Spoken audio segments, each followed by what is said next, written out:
All right, good morning, good afternoon, and good evening. Welcome back to another Clearmud live stream. How's everyone doing today? We're going to continue the trend, continuing working on Buzz, and make sure we're live here. All right, perfect.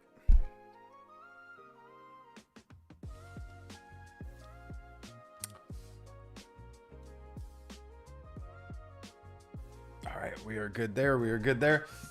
Yeah, so my fork is coming along. I went ahead and removed my terminal option because they incorporated the terminal option. However, I have to access it outside of a thread. I feel like they need to adopt this icon structure up here on the top menu bar. Like, come on. But nevertheless, I did share screenshots of this to one of the team members who posts the Buzz desktop updates. But and he liked it. He didn't say anything. I hope they take a screenshot and take note of that. It's my hope. Buzz, what's up, Mr. Baker? Oh yeah, forgive the title. If you know, you know. I was just having some fun with it. Is it the future of AI? Let's be serious. It's not the future of AI, but it is a really, really, really awesome tool, right? How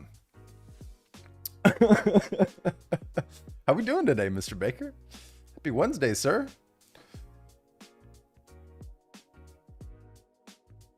I'm creating some more avatars though for my team.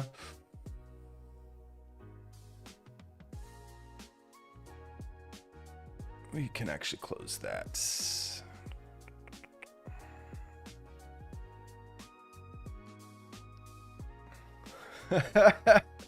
That's dedication. I appreciate the sport. You just blindly click on the video. You don't even read the title. That's awesome. Why is my let me fix this real quick. That is the weirdest thing. Too many extensions. Let's disable that extension.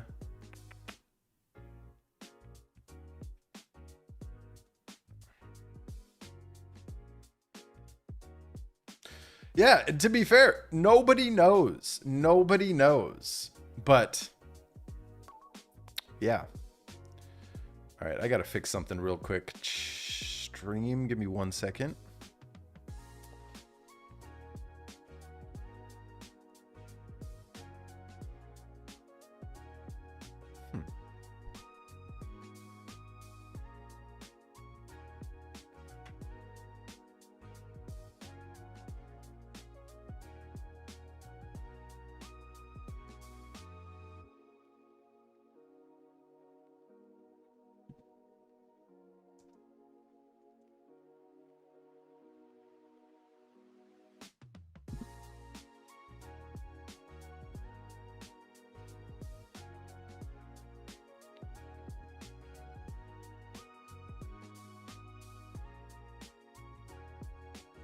Okay, much better. There's something on my end.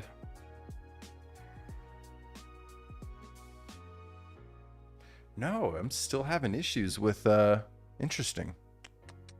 Very interesting.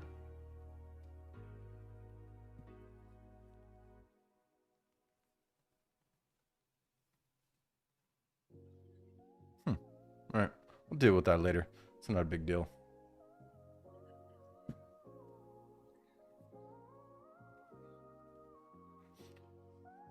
Yo, what's up, Maestro? How you been? How you doing?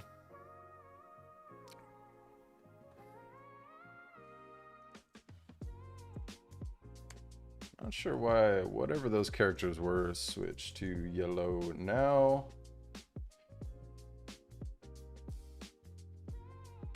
As you can see, our fork so far, 417 replies. I wanted to keep it all in one thread so that I can track it.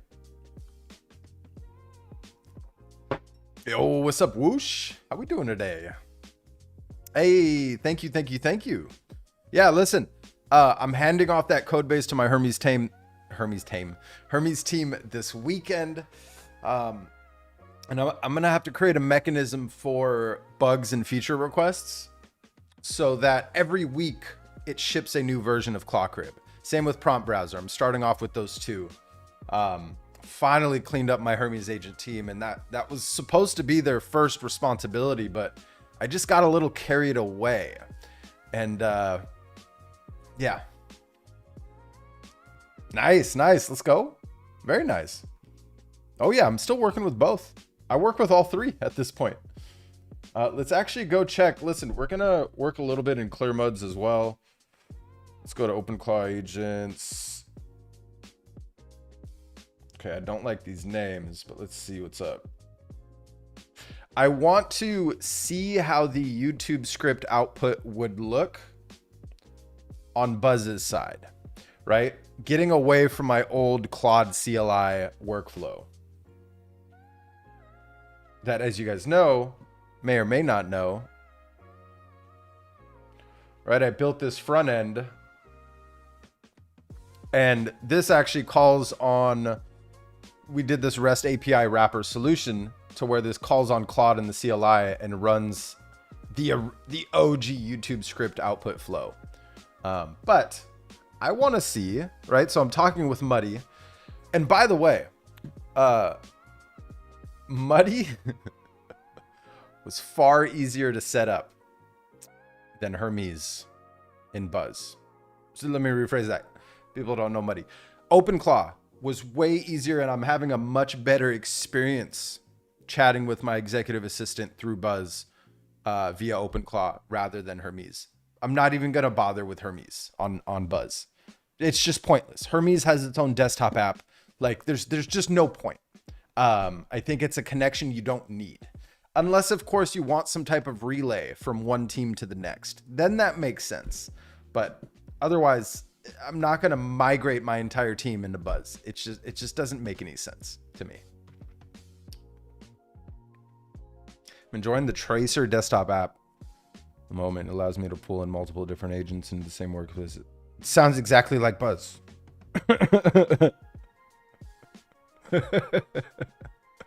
It sounds exactly like Buzz. Recovering. Nice. I hope you're recovering well.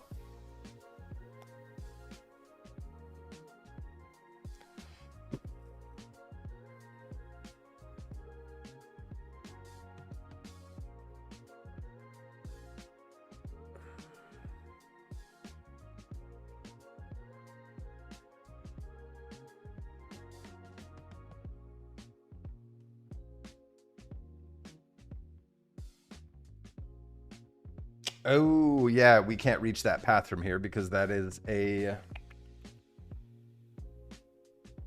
Yeah, that makes sense. Correct structure.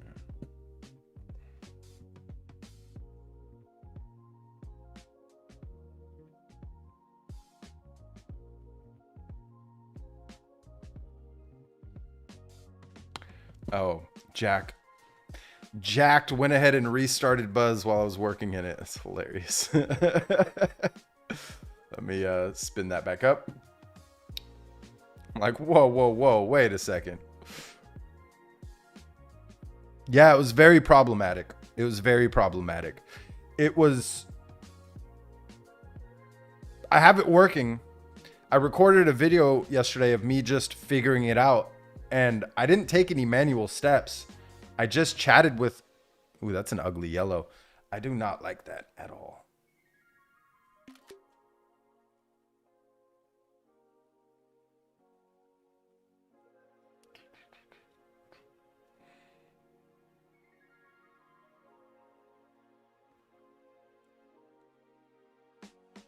Whoops. Wrong one. Yeah, so the vertical left menu bar, there should be no pulsating border around the channel itself. This was meant to be just for the threads within channels, right? Not the channels themselves in that vertical menu bar.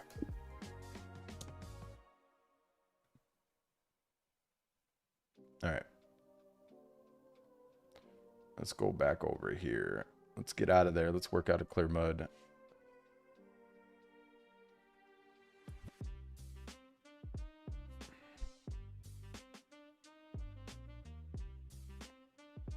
But going back to it, yeah, it was very problematic. You can get it to work, but here's here's my take on Hermes within Buzz.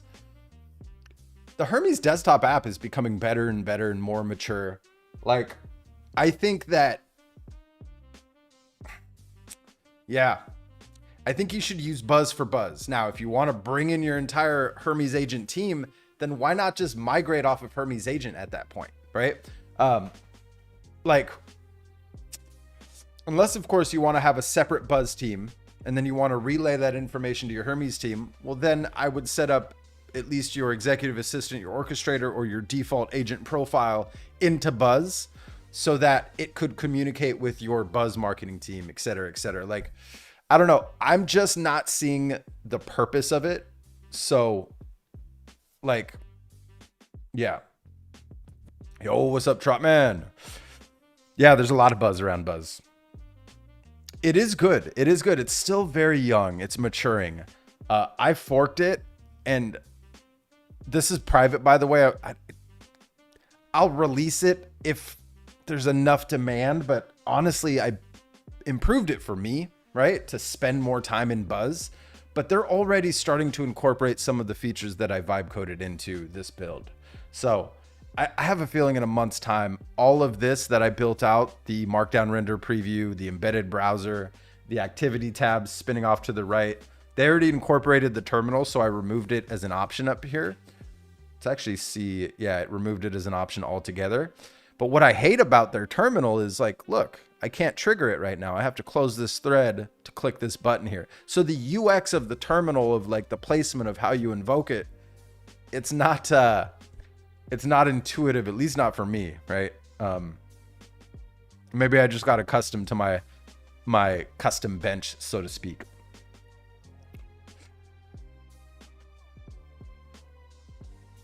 From what I've seen of Buzz, it's not like Buzz.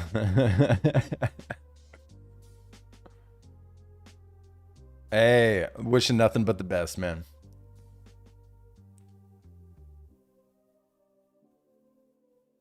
Sounds like way too much work. Yeah, listen, like, here's the thing. I think trying to connect an existing AI agent system to it, that's where you find a lot of those pain points and a lot of those struggles. But if you just build out a team within Buzz, it's actually very easy, very awesome to interact with, very awesome to use. There was just a few little things that I hated that's why I forked this into BuzzBench. Whereas I just wanted to spend more time in it. I didn't want to have to open another browser to preview an artifact or go to a local host preview, right? I didn't want to have to open up Obsidian to view a markdown file. That, by the way, it would only link me the local path and it wasn't clickable. So, you know, I made those quality of life improvements to my fork. Let me make that full screen. But let's continue down this path because I want to show the process of just creating agents. I already have a whole bunch here. Did I create Sweet yet? I did, but I didn't give him a logo yet. So I think I'm going to start my YouTube team though with Spicy and Sour. I don't know why I went down this direction, but I created this base for a droid and then I started creating different variations of it. I was like, ooh, kind of like this. Simple. Very simple. Now, before we continue though,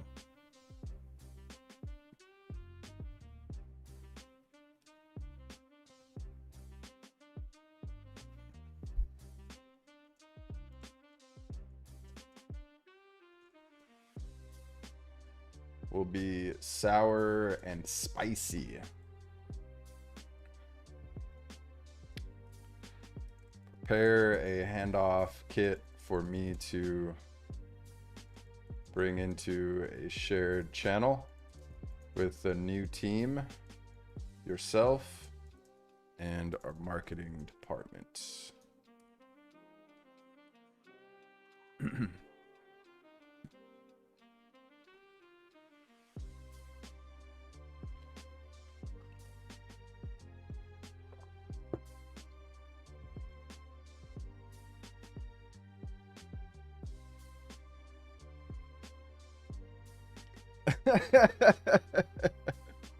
I was just going with like, you know, because I cook a lot.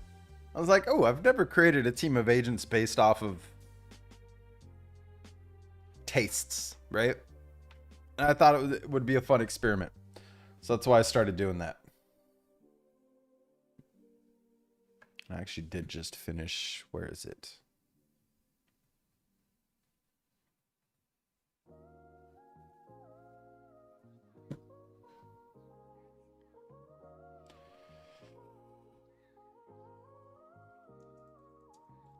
Build out.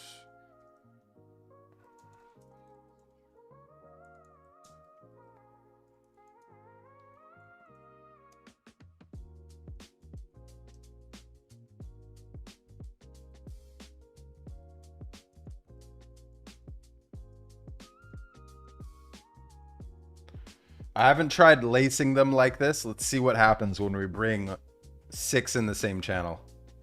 I'm not going to prompt that yet, though, because we are still waiting here.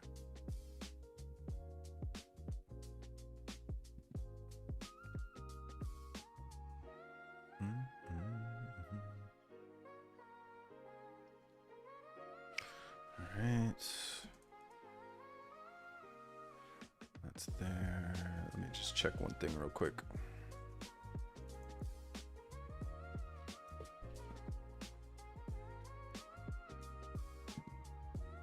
AV asks, if you can explain the benefit of Buzz, simply what would it be? So, quick TLDR, right? Look at it like this. It's not a Slack killer because it provides features that Slack does not, right? It's like a mixture of Slack, Git,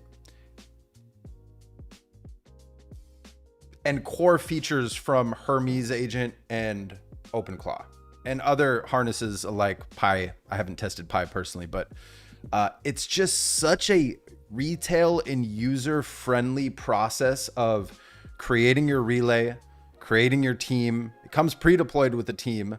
More importantly, like, you can use your Claude Code subscription without any workarounds. You can, like, OpenAI has already made it very easy for you to use your OpenAI subscriptions across any third-party harness.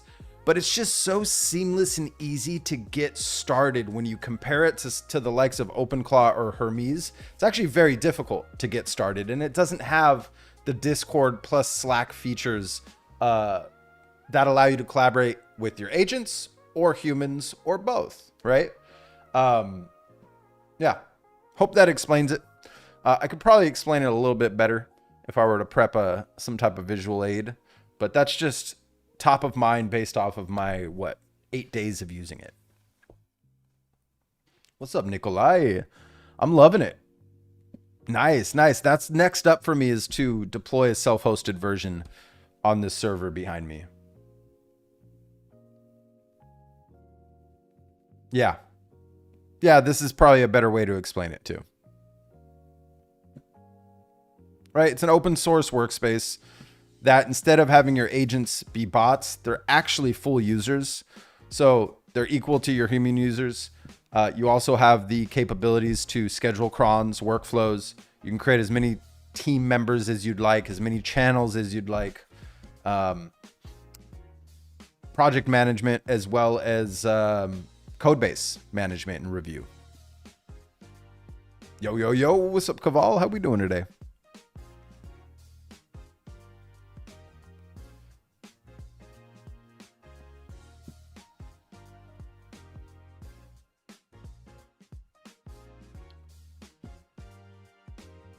Now, I can't click these because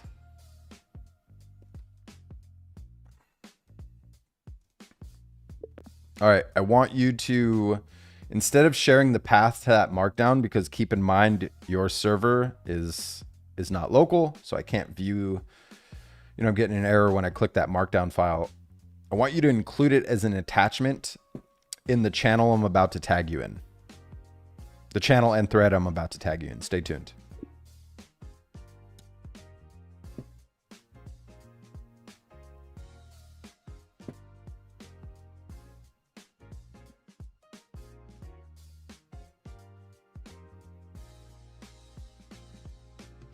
I did not build my Buzz server yet. Are you talking about the little It's just a little mini PC server.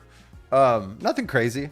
It's got two 4 terabyte NVMe's mirroring each other.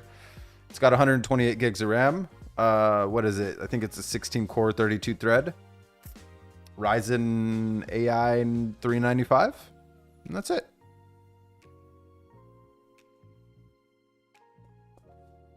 All right. Now we are ready to proceed. Bam, I just added a ton of them. Let's see what this thread looks like. Oh, did I not configure him? That's my bad. Here, let's just, for the sake of getting him to work, it's weird, let's just swap him to Codex. Listen, I'm seeing a lot of people post like Claude is dying, or Anthropic's downfall has started. Does anybody have any alpha on that? I've been so focused on that new, not new client at this point, but client work and just life. I haven't been paying as much attention as I should.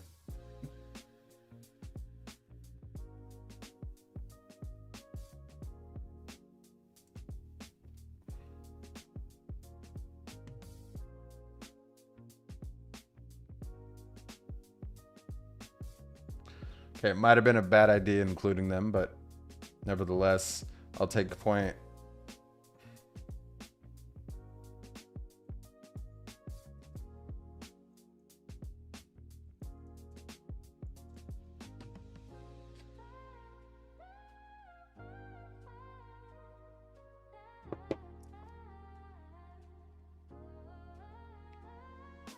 See what happens. So Muddy should be attaching it any second now. And this is another quality of life thing I did was it's a part of my bench that slides in, right? But instead of the activity replacing the thread that you're in, I wanted to see it next to it. So I incorporated that as a feature as well. But it's all within the same tabbed area that you would spin up a browser or view a markdown file.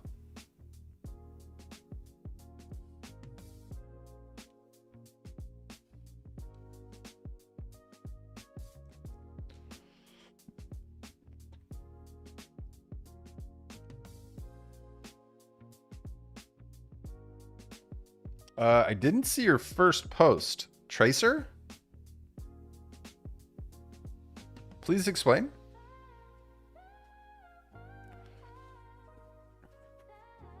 Yeah, I think so as well. Right? Not having to rely on, I'm going to recommend it for clients moving forward. But first, I want to test it thoroughly, right? I didn't get to work with it at all yesterday. I mean, a little bit, but not as much as I would have liked to. I was a bit busy. So today's all focused around Buzz, as well as recording some videos. And I've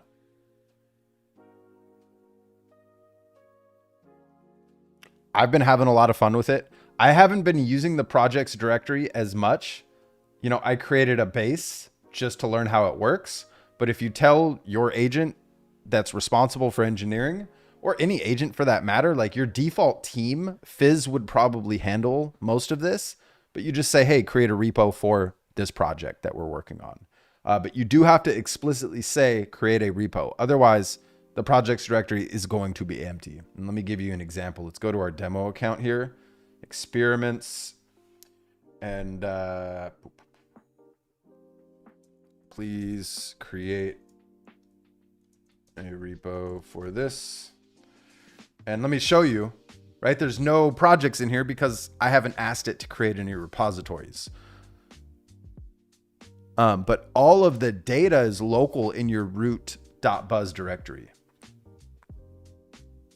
Let's go back to experiments. Let's have him create a repo for this, please.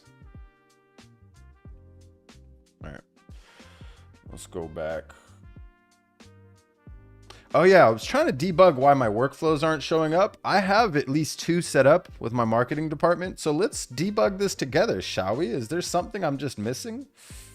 Yeah, look, I found the 2 existing marketing workflows and a prior incident recording showing the exact split brain feature. The scheduler registry could commit while the signed workflow event used by desktop did not. I'm verifying live. All right. Does he even work? Oh, I think when I rebooted Nudge, let's nudge, rebooted Nudge. I think I triggered this before we started stream. Yeah. And then we had that force restart of Buzz. I'm wondering if he stopped. So I'll just nudge him here. And let's go back to YouTube. Where's Muddy at? There's Muddy.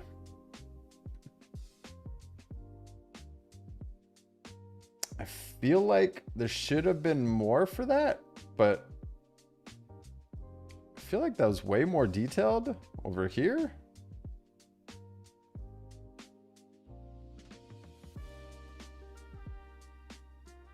Let's copy link.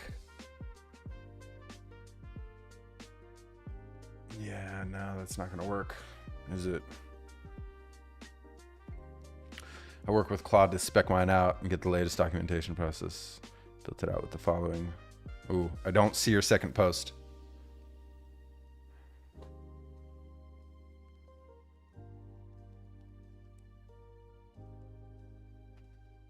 Yeah, yeah. Makes sense, makes sense.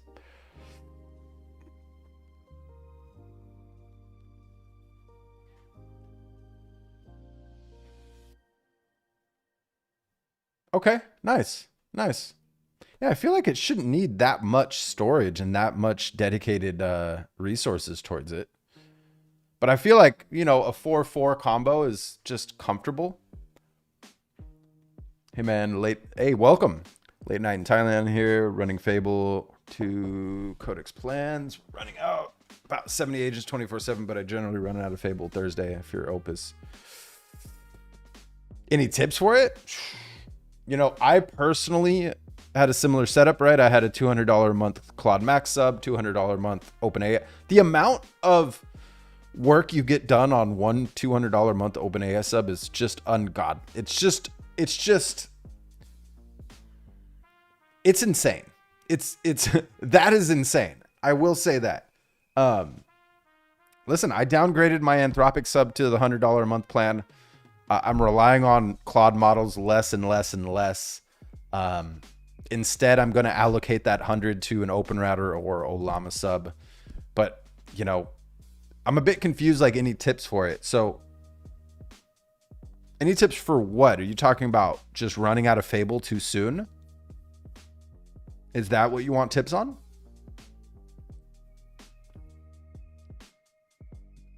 Because the fact you're running 70 agents 24/7 off of those two plans, that's amazing, right? So maybe I would start delegating your Claude models to doing the minimal possible. Just have them do that initial research, have them practice their strengths, and then everything else hand off to OpenAI models. Maybe that'll help you get through the full week without, you know, hitting that limit too soon. I was waiting for a comment about that.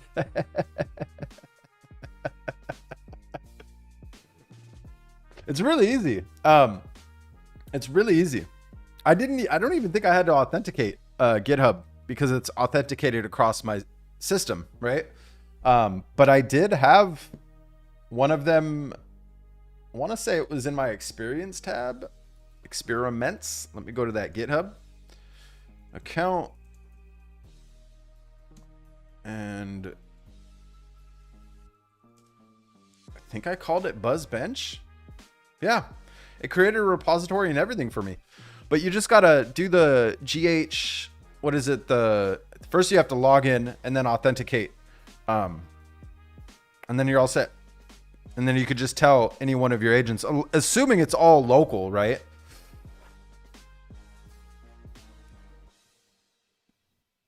OpenAI resets so much. I haven't been able to properly use the resets that we have. Like it's listen, the amount that I'm running on mine across 3 different AI agent systems at this point. Both of those systems have between 7 and 10 gateway agents always on, and then just, you know, a ton of other sub agents depending on the task. I barely get to, what is it, 70% of the week used. Barely. I have to really try to use the full 100% every week. It's kind of crazy. It's kind of crazy. Yo, what's up, Sharma? I did not take a leap of faith on Elon Altman. It is really. What detoured you?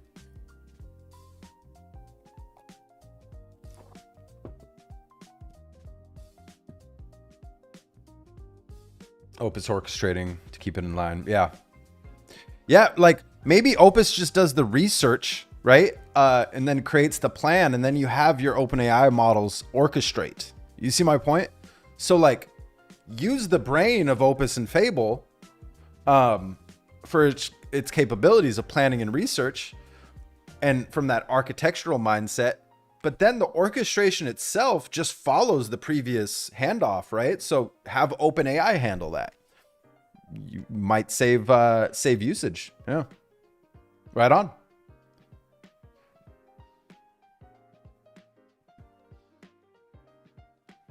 What's up, Derek? This is hilarious.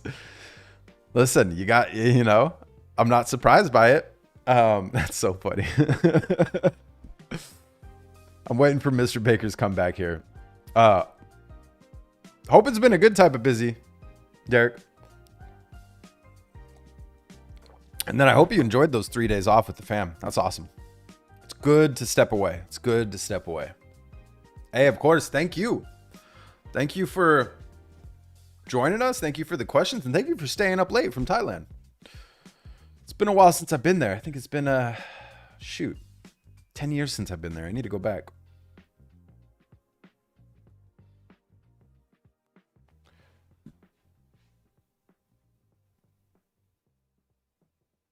Buzz Team Studio. So let's go to projects. Okay, nice. So as you can see, when you tell it to create repos, you can then open in terminal if you want. Opens it up locally. Yep. That is really awesome. Yeah, I haven't used this part of Buzz too much yet. I've just been experimenting. Like, I've honestly spent so much time on this BuzzBench, this fork. It's taken away from me, I would say, properly using Buzz. Hence why I've delayed posting long form videos on Buzz, because I want to make sure they bring value and I don't rush them and I don't sound repetitive like everybody and their mothers out there saying the same thing, all surface level stuff.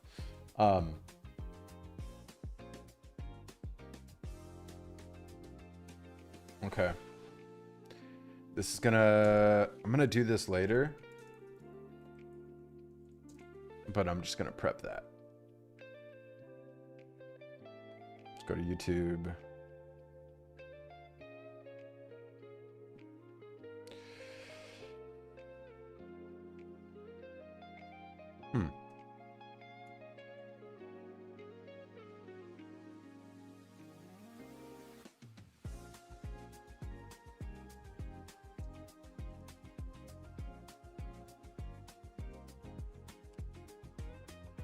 That's weird. It seems to be an issue from OpenClaw trying to tag agents. So we got to work our way through it.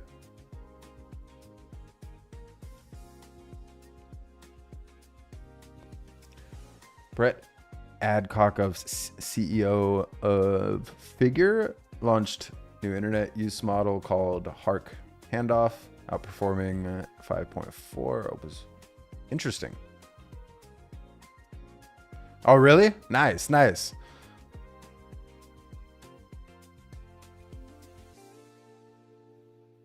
Listen, this is going to sound horrible.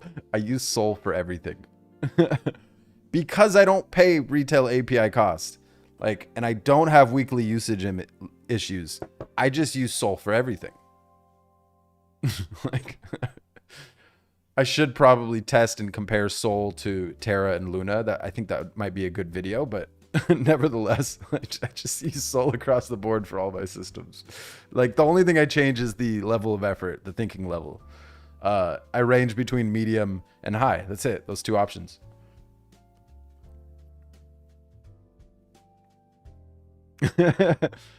What a shocker. What a shocker.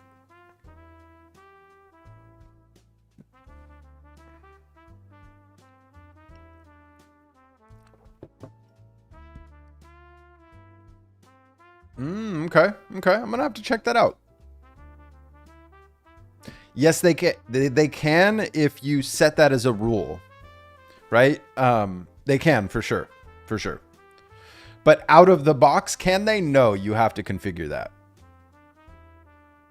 You're going to find that to be a bit buggy if you expect it to work that way just out of the box on first install. But maybe that gives me an idea, because one of our 2 videos this week are going to be tips and tricks for Buzz / create a multi-agent team to work in parallel with the team that comes with Buzz. And I think that incorporating like a shared comms channel would be beneficial in that one video. And then the other video, I'm on the fence. I was going to make a video about my fork, but it kind of feels like pointless to make a video around it. So I recorded a video the other day of me just setting up my Hermes executive assistant Neo into Buzz. It's not the best video because it was not a fun process. It was not an enjoyable process. So yeah, I'm still on the fence on what the second video this week's going to be.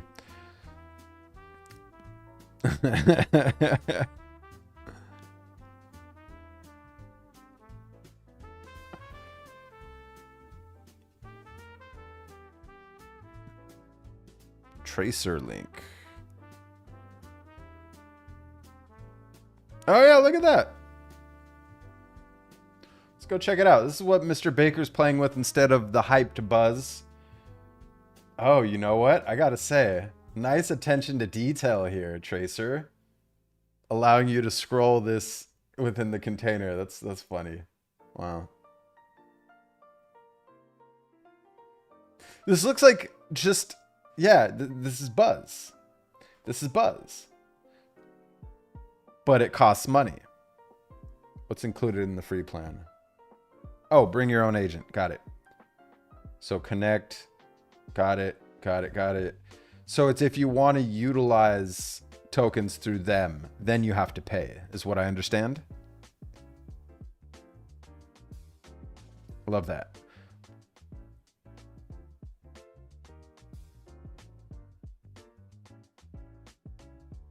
Yeah. Wow. Oh, did they now?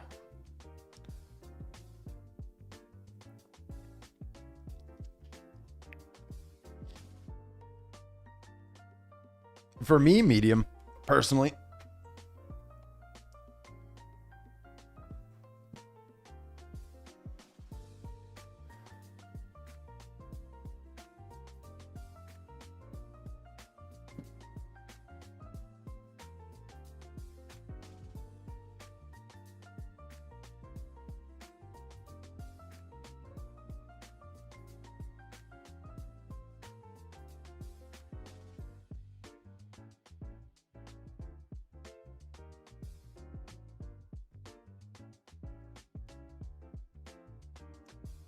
You know, one thing I forgot to do, coffee crew, forgot to make a fresh pot of French press before this stream. It's like waking up early, that first pot, it's like lukewarm by the time the stream starts.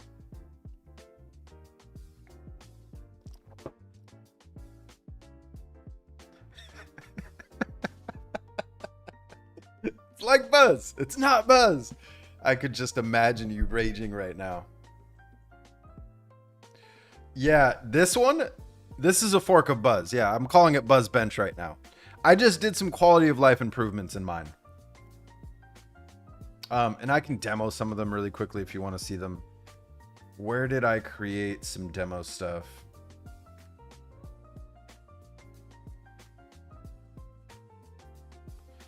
So like things are clickable. Let me show you a path. Right? So previously, this is what I found to be very, very difficult for like the current legacy Buzz is it would link you a local path, but then you'd have to go open it either in your browser or in your markdown preferred markdown reader, right? So I built out this solution to where it allows me to click any markdown file it references in a response into this pop out kind of markdown render preview. So I'm spending more time in Buzz. I stay in Buzz. That was my goal, is like, I don't want to have to open 2 or 3 apps in addition to Buzz. I just want to spend more time in Buzz. So how can I do that? And I just started vibing this build. It works for websites as well. Works for images. It's still a little buggy. Don't get me wrong. It's not perfect, but I got it to a point. What is it? Let's see. We started working on this. I mean, we're 422 replies in. We started working on this a while ago, and this was the initial prompt that got me started right here. I did this on a live stream, by the way, when we first started playing with Buzz. Like, I immediately saw that pain point and I was like, let's see if we can improve on it, right? But since they did this, right, like they've already incorporated the terminal, so I pulled the terminal off of our bench. But it's not the most intuitive. Like, I have to close the thread just to spin it open. It's really annoying. They should really, I hope they saw my screenshots and hope they adopt these icons on the top right outside of the channels and threads, so that no matter where you are, you can invoke those tools, right?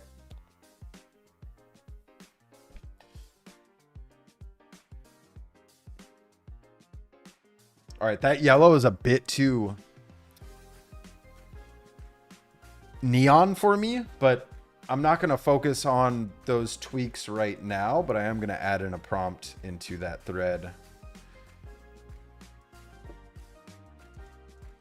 Also, the yellow you're using is too bright neon-like.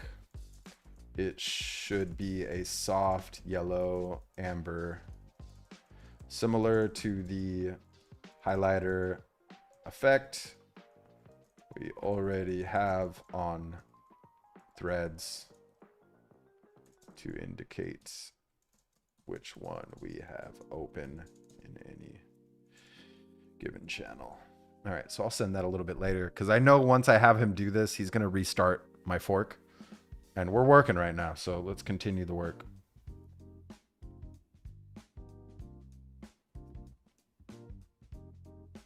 A core CPU. For how much? Interesting.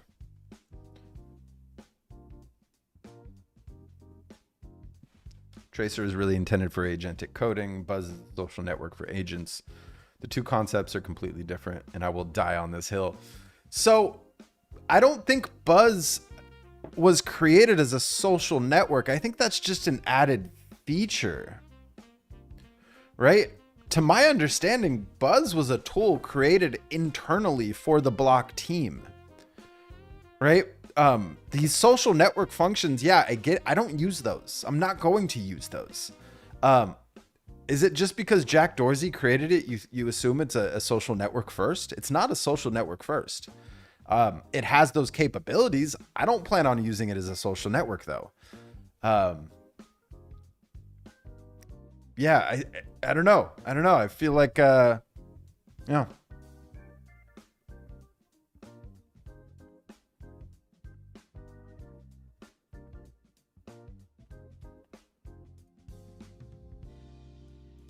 Oh, they just went and got to work, huh?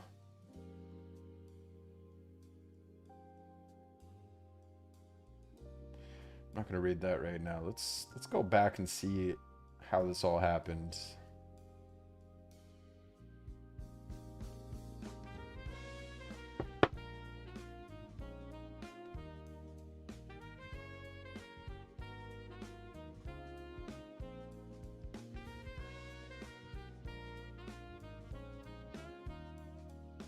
Where is it?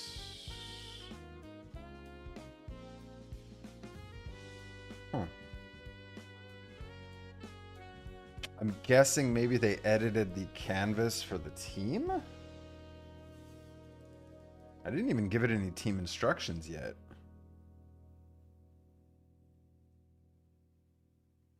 What happened to those canvases? Am I hallucinating? I could have sworn there was a... Maybe it's per agent? Nope. Huh. Interesting. Very interesting.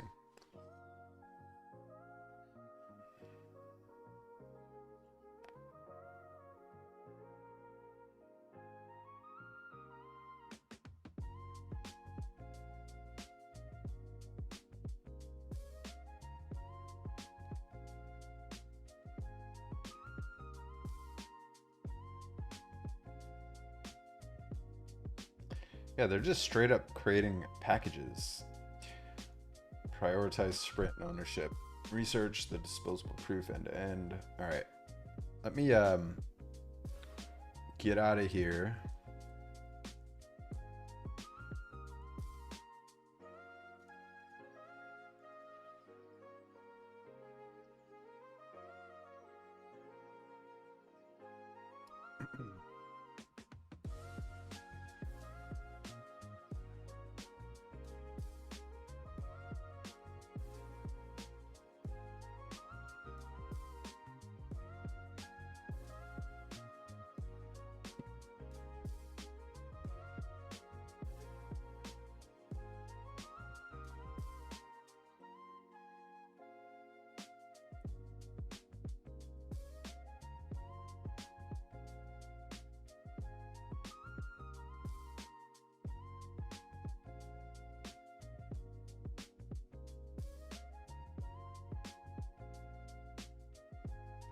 Now, let me just test it. YouTube, let's create a new script for the following. So I want to test its output here.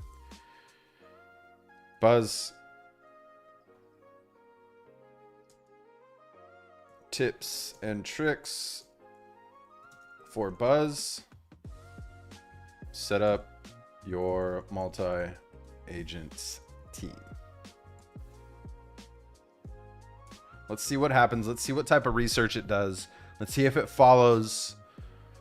I feel like there was not enough in that, though.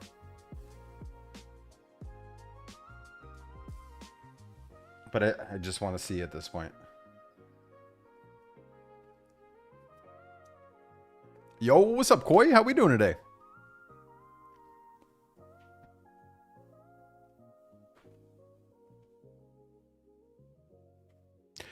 Are you sure it's a clone of Nostr?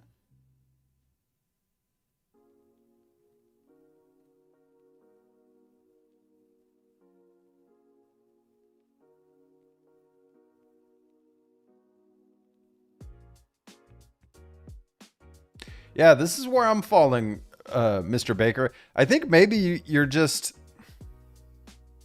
I get the perspective, but yeah, so that's another thing, right? Like, you got to make sure you don't lose your key. That's for sure. Kind of gives... That's actually probably a product idea right now in itself. Create a micro SaaS that allows you to store your Nostr key pairs via your preferred OAuth. Yeah, I don't know. Shall we do an experiment?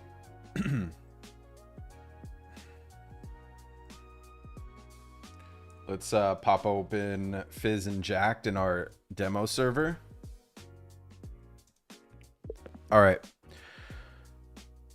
I want you to do some market research and see if there's a micro SaaS built around the Buzz app, reducing the friction and worry and concern about losing your Nostr key, allowing people to seamlessly utilize their OAuth logins to access their private key.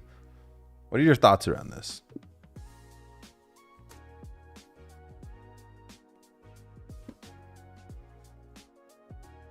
Oh, let's go back. We were talking workflows. We were trying to figure out why they weren't.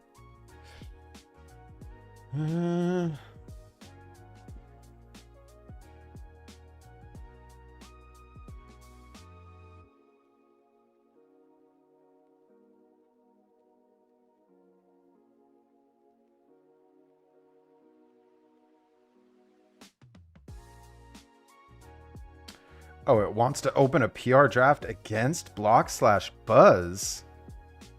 Huh?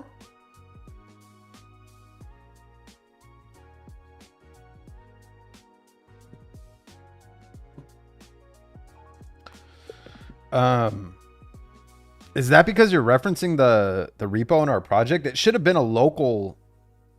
We're operating off of our own fork, so you don't need to draft a PR against that public repository on Git.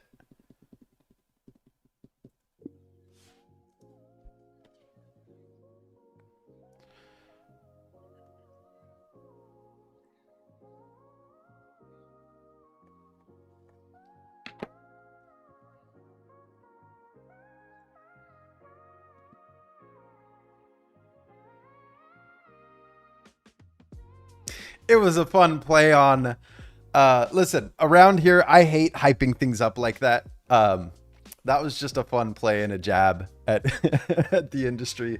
Listen, I don't think it's the future of AI. I think it's a very awesome and useful tool, but it's just that. It's a tool, right? You can use any of these tools to accomplish the same result. It's just the path you take from start to finish is a bit different. It definitely has its use cases, but is it the future of AI? Motion, your new user, new avatar. Thank you for asking. I'm sorry if that clickbaited you. That was not my intention.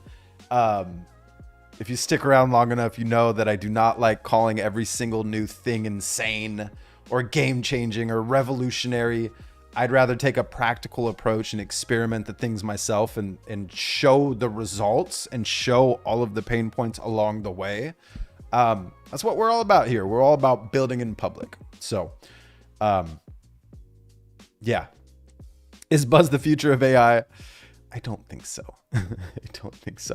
But who knows? Who knows what the future holds, right? Like, nobody freaking knows. But it's like the whole thing of you keep saying every new thing is insane and game changing. It's like the boy who cried wolf. Eventually, nobody's going to listen. Like, I don't want to be known for this.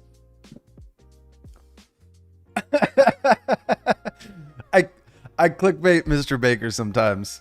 I'll create a title knowing, oh shit, this is gonna ruffle some feathers within the community.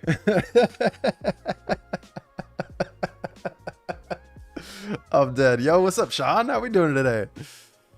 Jumping to the beginning to warp through the current. Okay, good luck.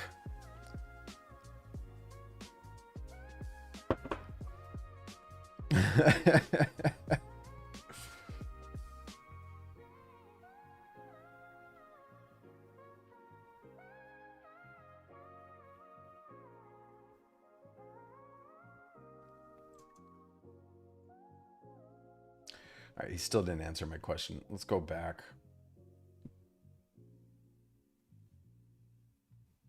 Let's see what this output looks like, shall we? Well, let's go see their responses first.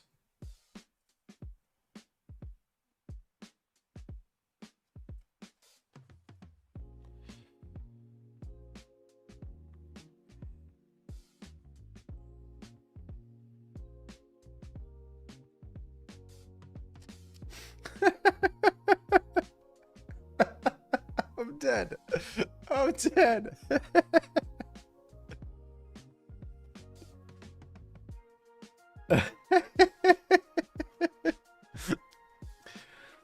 So here's the thing. I guarantee you wouldn't feel this way if it wasn't being hyped up. This is the problem with a lot of these damn influencers and accounts that just chase every new thing, hyping it up.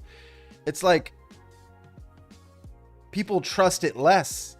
Certain types of people, for that matter. Listen, somebody shared it here in chat before anybody started talking about it. I think it was Sharma. I can't remember who it was. And we added it to our list to look at. And we slowly started playing with it. And then all of these posts started coming out. A few from people I respect and trust. And I was like, oh, wow. Okay. Maybe I should spend a little bit more time in Buzz. And then the floodgates opened. All of these influencers, these trend surfers who just post what's relevant and what's new for the clicks and the attention started jumping on the train. It's a bummer. It's a bummer because then that leaves a sour taste in people's mouths for a tool that's actually very useful. Like, is it useful as is? I don't use the legacy Buzz app. I don't. I use my fork. And if you look, I'll go full screen. You'll see at the top, I call mine BuzzBench. I use the same logo and everything. This is why part of the reason why I haven't released it is I don't think I can as is, right? I would have to like change the logo and stuff, and I don't want to have to do that. But yeah, I'm using my fork. If I didn't fork it, I wouldn't be using it as much as I have right now. Oh, you're talking about my title? Yeah, the title was a jab at the industry. It was a jab at all of those types of individuals, posting those videos and making those X posts. That's all it was. It was a fun jab, and I knew the core OGs around here would know exactly what it was.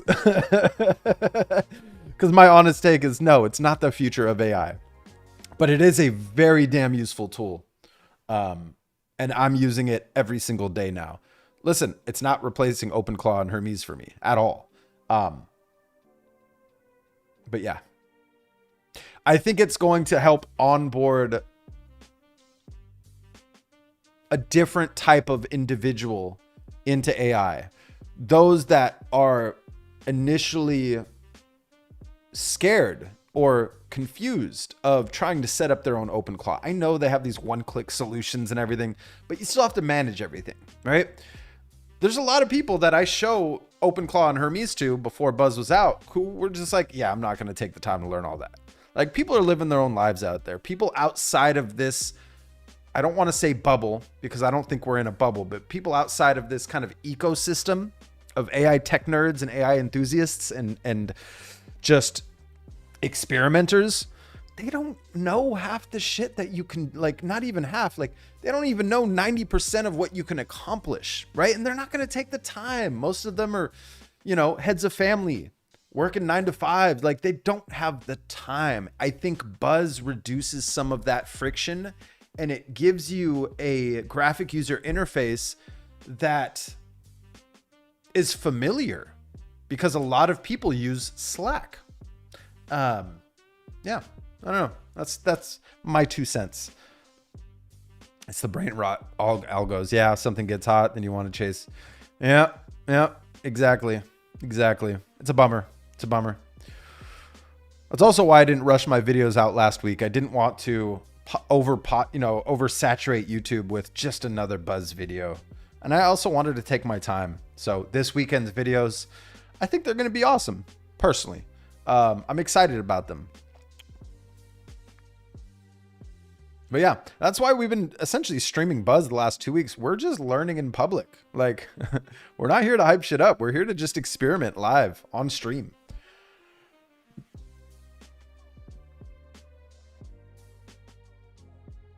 Yeah.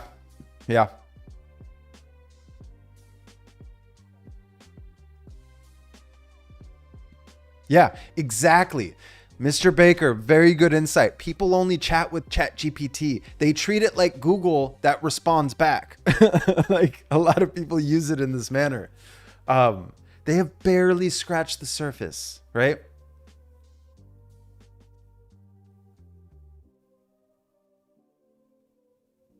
They don't give a crap about agents, and I honestly think they need to. Yeah, I think everybody needs to learn. Needs to just create their own personal assistant. Give it one responsibility, one repetitive task, and then the light bulbs start to go off in your head. And then you start to get those ideas. That's why I'm excited about Buzz, because now I can actually hand it off to friends and family that I know were originally intimidated by OpenClaw and Hermes, right? Like, yeah. So before I squirrel too much though, let's go look at its output. Let's actually go first to the strategy approach. Yep. Strongest editorial to take. This should be a trust test, not an architectural lecture. Yep. Yeah, so to expand off of that, Muddy in detail, I want you to share to Sour and Spicy exactly how our YouTube script flow currently works. All the steps we take, all the methodologies that it's based off of from start to finish. I essentially want Sour and Spicy to replicate that here in Buzz so that I can see if maybe some days I want to create a YouTube script within Buzz and then I ping you, Muddy, to add it to our content calendar on Clearmud OS. That's why I opened this dialogue here. But I want to make sure that, you know, A, they have that context. So you need to feed that context to them first. In addition, we need to update their agent profiles as far as instructions. How many parallel sessions, what tools. Right now, they're defaulting on GPT 5.6 Sol. I think that's okay. I did want to get away from Claude and the CLI for our scripts. But yeah, brain dump over.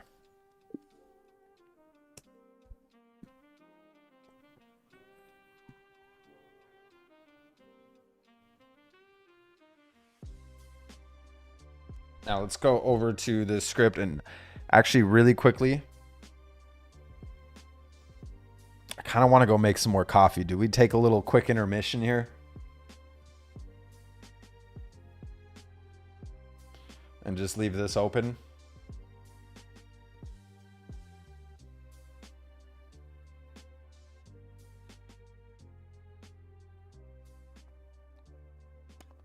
Let me expand that, make that bigger. Yeah, I'm going to make a quick pot of coffee. Beer beat. Quick intermission.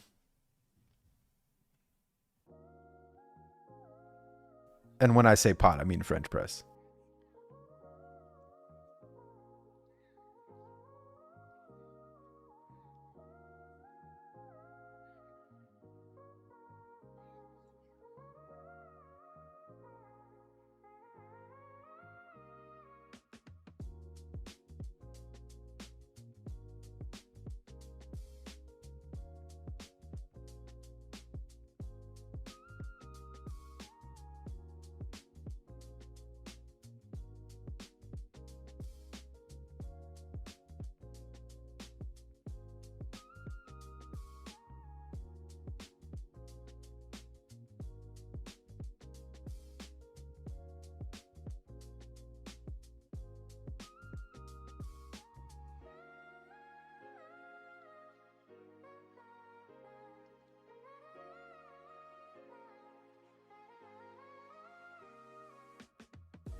Oh, right. I realized I should have put some type of sticky note on the screen saying BRB coffee break. But nevertheless, we are back. Yeah, cause I personally I have nothing against it, but I just don't make pots of coffee anymore. It's always a French press or an espresso. That's it. Now, if I'm a guest in someone's home and all they have is one of those drip pots of coffee, I'm not going to complain. I'm going to be grateful for the coffee nevertheless, but that's just not my style anymore. I don't know. Oh, this is so satisfying. So satisfying. Nice and smooth. Ooh, look at that dark medium roast right there.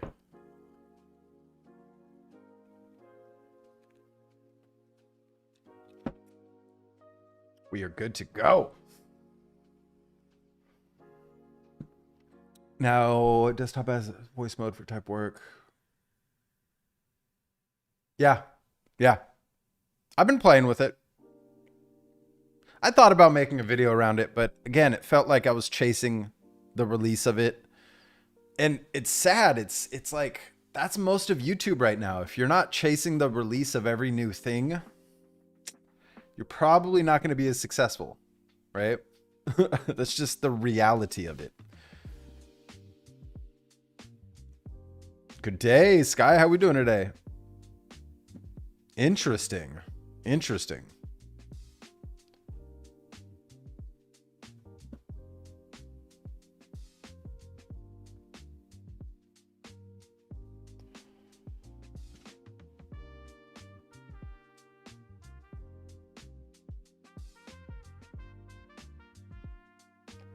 All right, let's go back to this one here.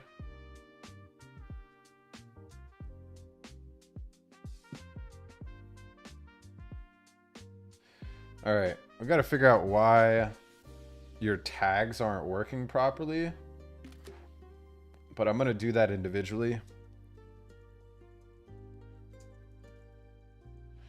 That's going to get very tedious.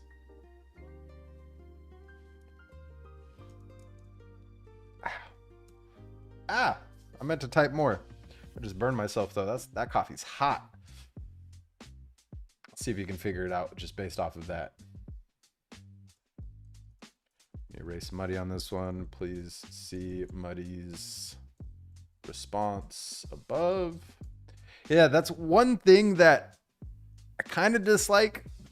I always have to tag the agent to communicate with the agent. If you don't tag the agents, nobody communicates. Nobody responds. It's I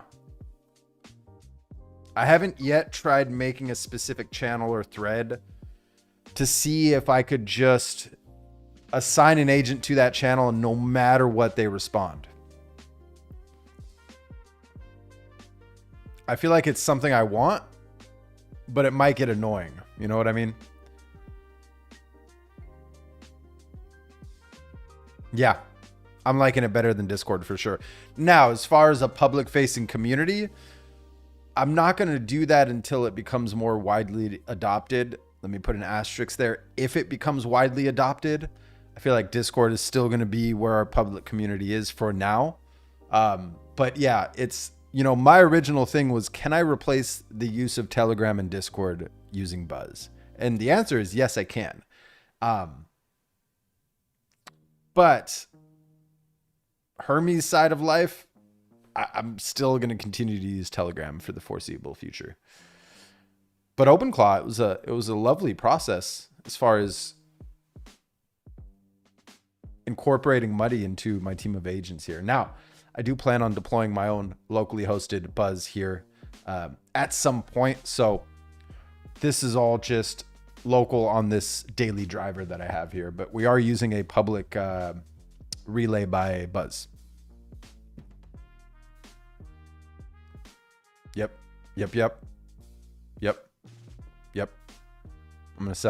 I don't even know what animal that sounds like, but yep.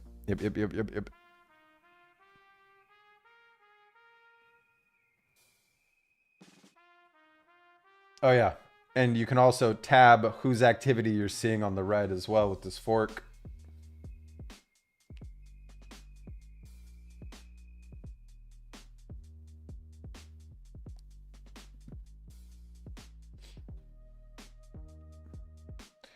Now, in the meantime, let's go see what he said about that.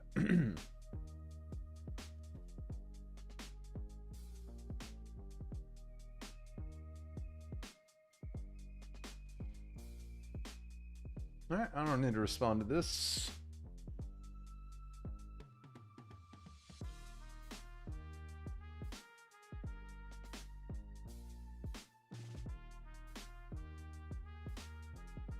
Let me just go see their package as is, though.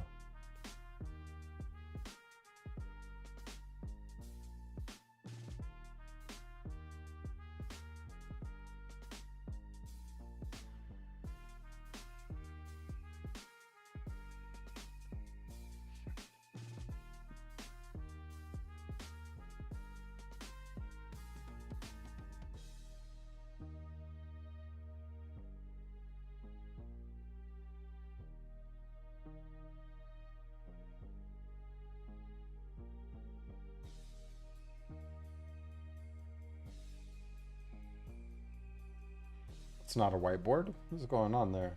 Where is the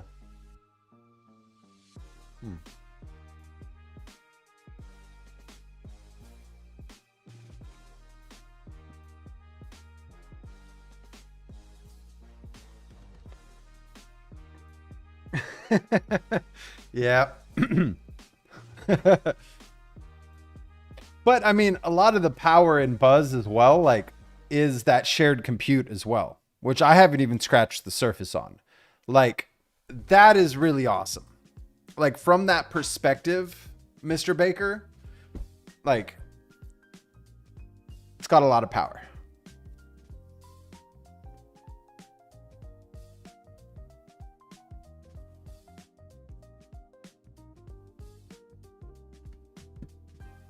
All right. Now we're saving that.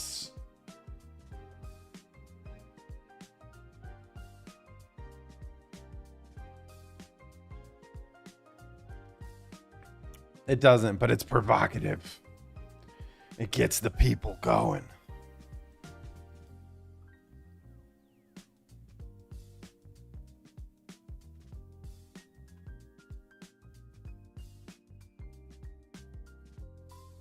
Yeah, the only bummer here is this isn't going to work because we do not have root access to that VM here.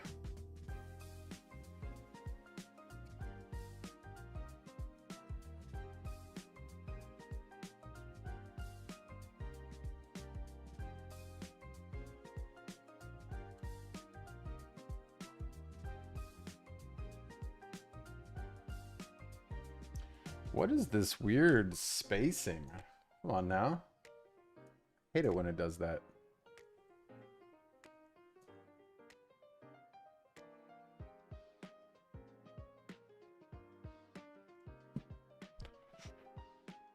Welcome, Mark. This is the Buzz. Well, this is a private fork of mine called BuzzBench, but I incorporated some quality of life updates.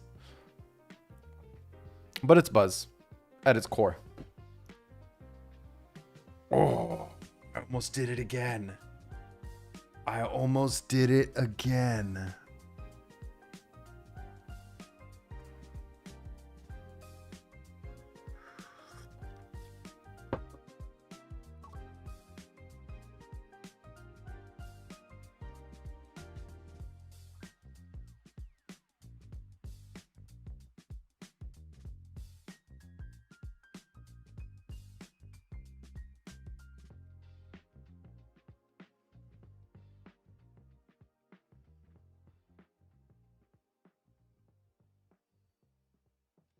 All right.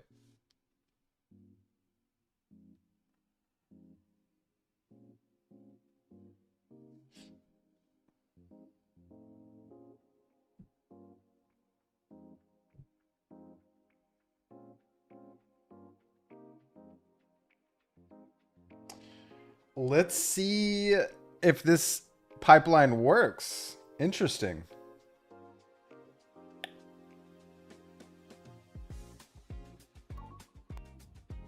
Yeah, as you can see, I've put a lot of time and effort into that YouTube script pipeline within my OpenClaw system. But, you know, sometimes I'm going to be on the go and maybe I want to create a YouTube script going back and forth with spicy and sour and then hand it back off to Muddy to add to our content calendar.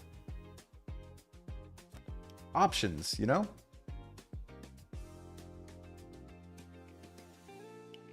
Yeah, I already just briefly looking through it. Pass forward, voice review, package completion. This is important. Okay, so let's try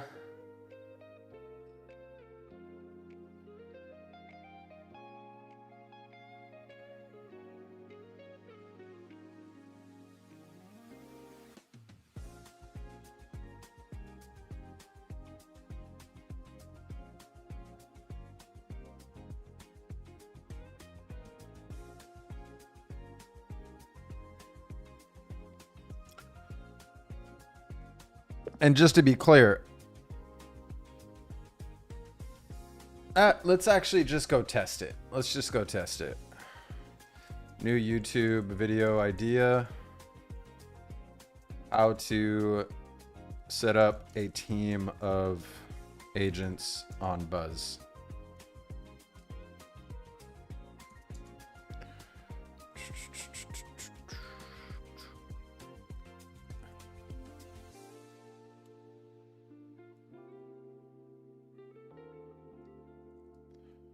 Reference. Let's also link Buzz here.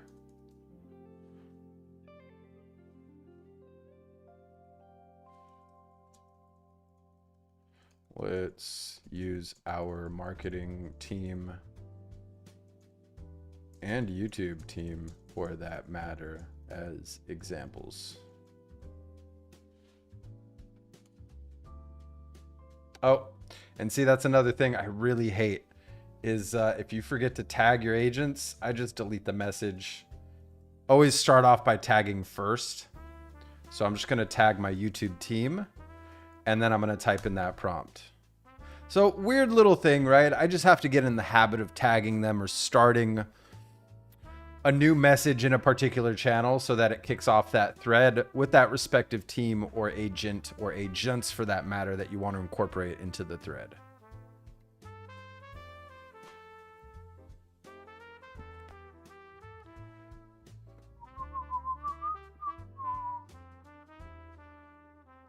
Yo, what's up, Duval? How we doing today?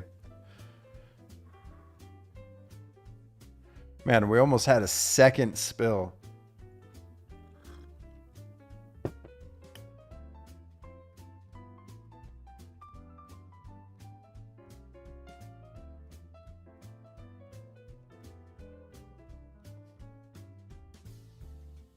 Nice.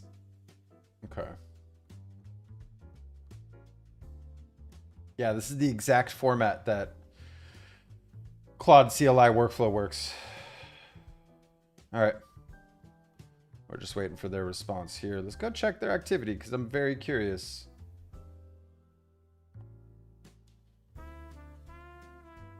Hey, look at that. They are following.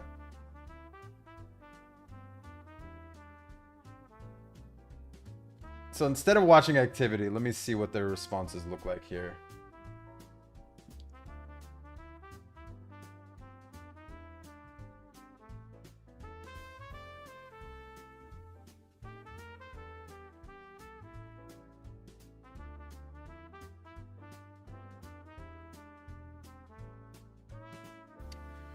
So let's go check Sour's activity, shall we?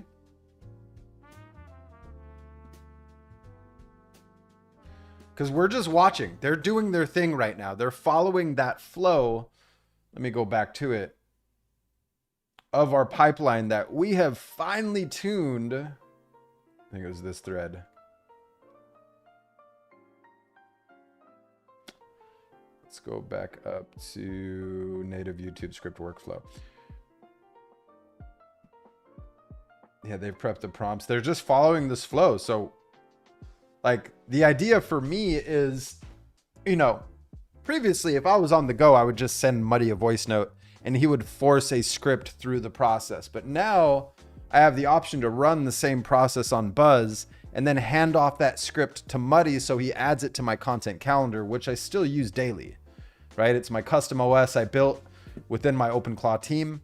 And this is where I just manage everything content related, right? So I don't want to add friction as to having to add that manually. I want them to then hand it back off to Muddy.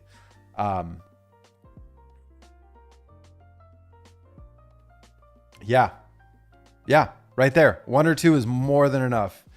Sorry, I skipped over this. Duval, doing well. How are you? You're up north, aren't you? North America, if I remember correctly.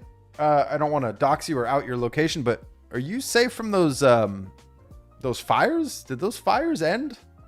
All that smoke that was coming in over through the border.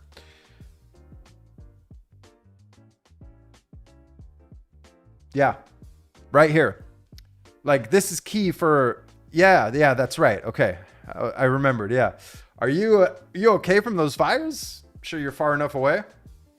Or maybe that's like old news already. Maybe I'm sleeping under a rock. I also don't watch the news too often. My news is carefully curated and fed to me by my agents. I do not watch your CNN, all that stuff. I just don't watch it. As late news, but we're good here. Yeah. Well, I'm glad you're good. I know how devastating those things can be. Like, Portugal, we have fires every year, but there's generally one devastating fire every, 6 to 10 years. And we recently just had ours, right? It bordered our property. That's been in my family for 100 years. We lost quite a few olive trees. Our olive harvest this past year was not what it should have been. But, and then one of the houses did burn down. But luckily, nobody's living there. So, positive and the negative. Yes, there was some damage, but we were just maintaining that farm and that farmhouse for the sake of the olives. So, yeah. But things have recovered. There's already another fire in Portugal and Spain. It's routine. It just happens every year. There's a lot of corruption over there, and a lot of people starting fires on purpose for insurance money. It's a sad world. Hey, there we go, Mr. Baker. Yeah. I honestly, so my personal setup, which I'm sorry I got to tease it this way, but it's just never going to see a public lens. Like, I never want to show it to anybody. I just have one agent doing all the work. He spins up whatever sub-agents he needs to, but he's just one agent. That's it. He does it all, but it's all from a personal perspective. So I recently built out this feature to where I have a lot of handwritten notes of recipes, desserts, entrees, breakfasts. Why is that so difficult for me to say? So I created this mechanism to where I send a screenshot in Telegram to that agent and he uploads it to a recipe book. He also created a front end for me to drag and drop files should I choose to. But what I've just been doing is I've just been going through page by page on my spare time, taking pictures of these little mini legal notepads and sticky notes of recipes.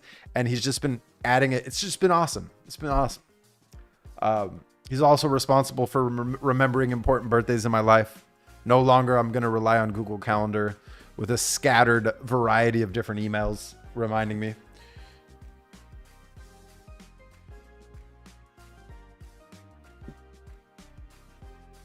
Okay, it looks like Spicy's handling most of this. So let's see. 6 minutes from gate 0 to 1. Looks like Sour, I'm guessing, yeah, he's still doing research. So listen, we're just waiting right now. Definitely takes a lot longer than our Claude CLI workflow, but I'm not mad at it. Yeah, exactly. I just don't want to, like, listen, if it's, I'm going to hear about it enough from my day-to-day life and friends and family and neighbor. God bless my dad, but he wakes up to the news. He's just consumed by it. It's crazy. It's crazy to me. I can't live like this.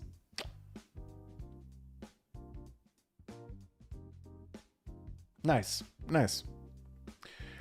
Can you give us the big secret? Why are they operating in isolation?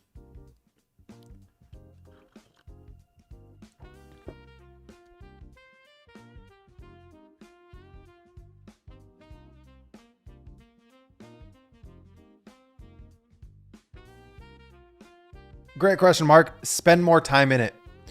So for me, I found it very tedious of anytime I wanted to view a file, I would have to go navigate to that local directory, open up Obsidian or whatever your preferred Markdown preview is, application is for that matter, to then open up whatever reference doc it's referencing. So I created some quality of life updates to where I can click links, Markdown files.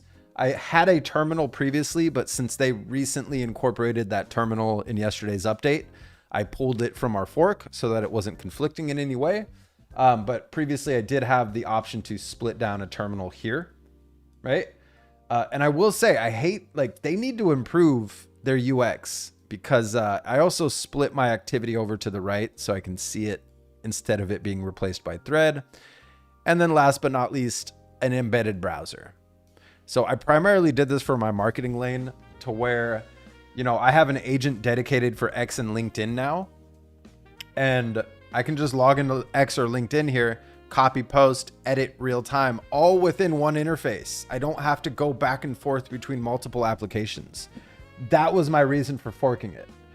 Now, I don't plan on maintaining this for life. It's my belief they're going to incorporate all these features.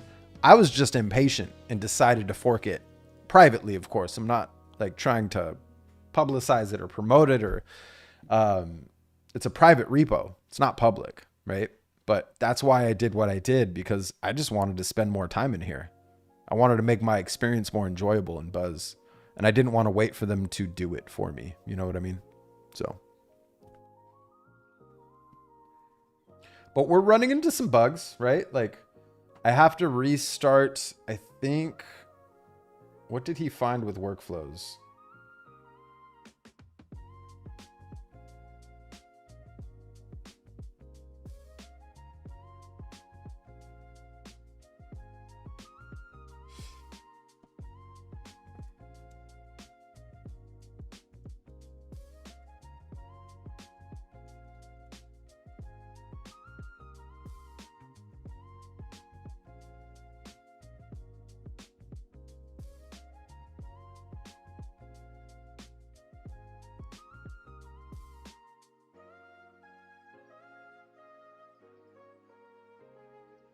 Oh, I also fixed this. So I hated how this wall of text, these were some automations I have in place just to remind me daily of what's going on. But look, it's a wall of text. So we reformatted things. Tomorrow we get to test to see if it's actually going to be formatted this way in the marketing channel. So we'll see. Listen, we're just kind of going day by day with experimentation. That's it. And we're still waiting on Sour's response there. One that interacts with my work and personal email. I don't want any of that context leaking out. Yeah, makes sense. Then I have an agent that handles most of my work stuff and has keys to all the kingdoms. Nice, nice. Yeah, makes sense. Makes sense. Makes plenty of sense.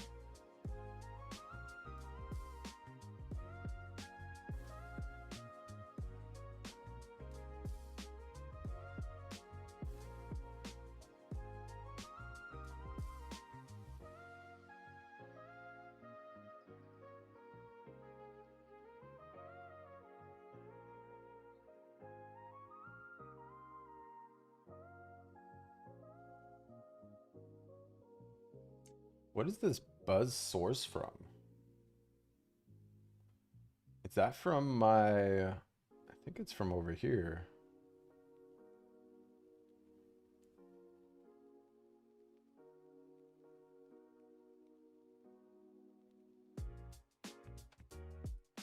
How do I quickly... No, that's not it.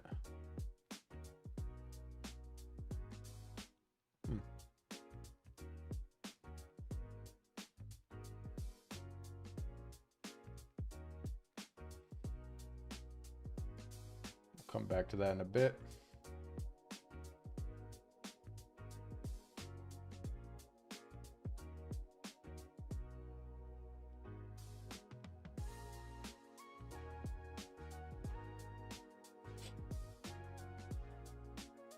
It's weird. I jumped out of the community and jumped back in, and now Sour doesn't look like he's doing any work.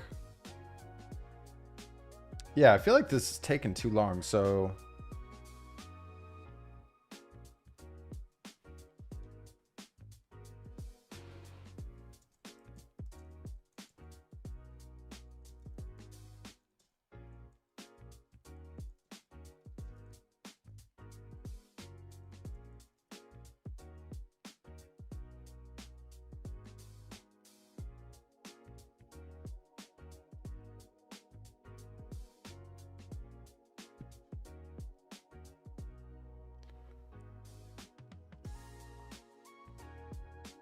Skills are only very selectively shared across that border, sometimes with tweaking for the boundary.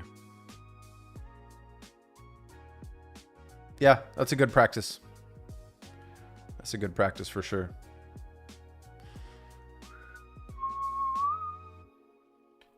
I'm just going to search for something real quick while we're waiting for this response here.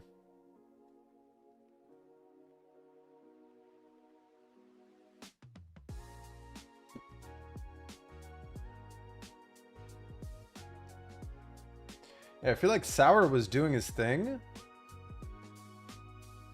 but I don't like me switching communities should not stop that. Like if I go switch back and forth really quick, let's see what happens. Yeah, they should continue to work. It was just convenient timing that when I did that swap, activity just disappeared essentially. So while they're waiting there, let me just pop something up.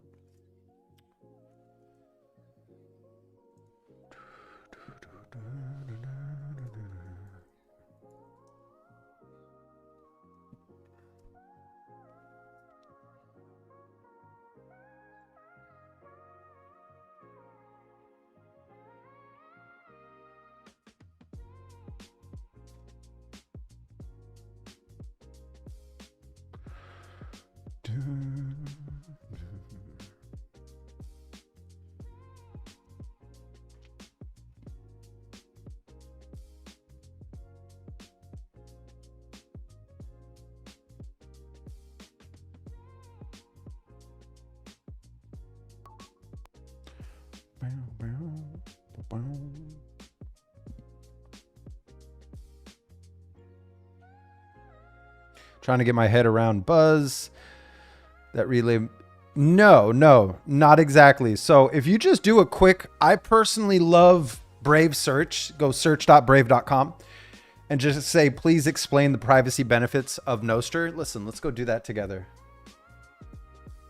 No, your messages aren't in plain text being shared across a network. No, they are encrypted cryptographically. Yeah, your stuff's not public. It's not like anybody can come in and read this channel or these pages or my messages. But here, let me, I personally loved using search.brave. I love how their AI thinks when I'm trying to do some quick research. Explain.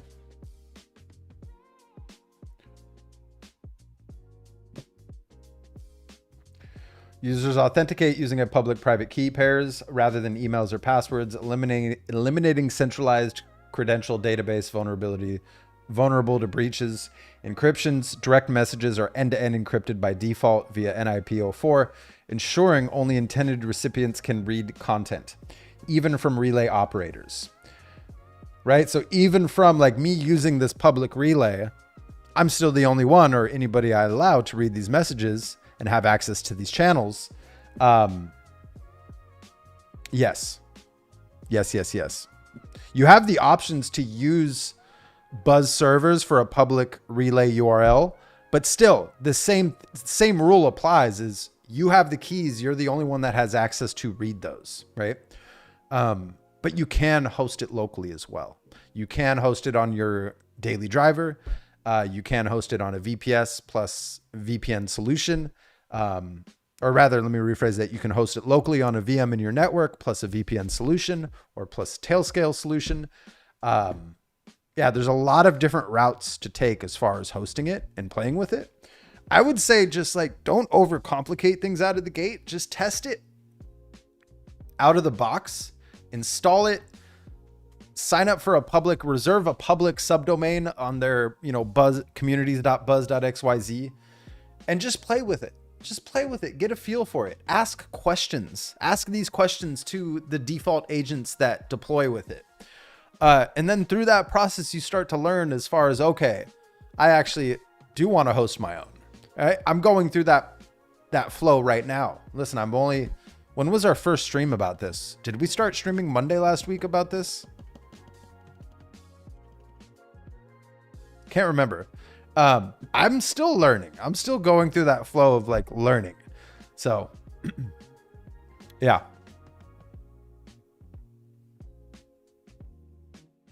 Oscar. Oh, get out of here. I'll give you app management. That's fine. Give me a second.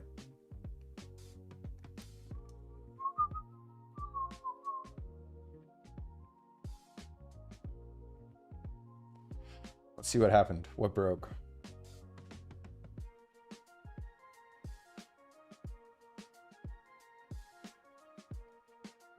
Okay.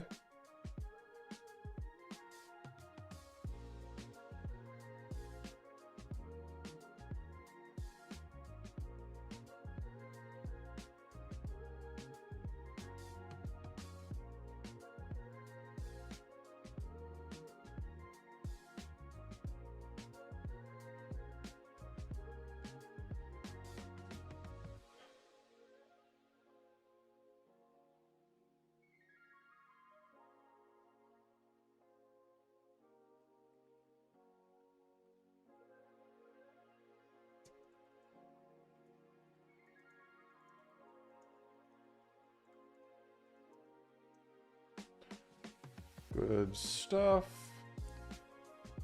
You might as well did it. I don't think it would have saved that message. It did actually. It does have that persistent memory. Even when the app closes, it saved my chat that I was getting ready to send. That's cool.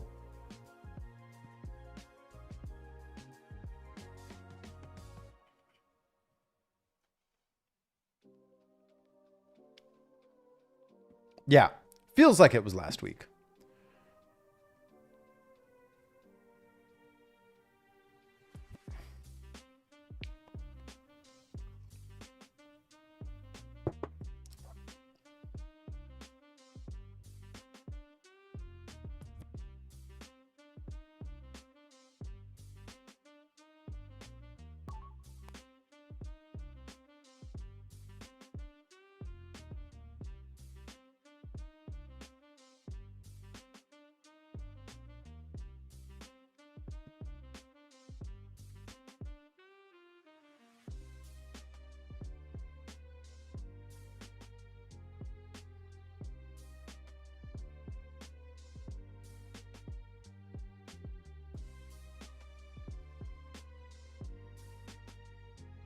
Yeah, everybody using Jack Dorsey's name. It even links us those videos. Let's go check them out. Who's this? Jack Dorsey just out of all people, really? Jack Dorsey just I'm dead. I'm dead. Out of all people.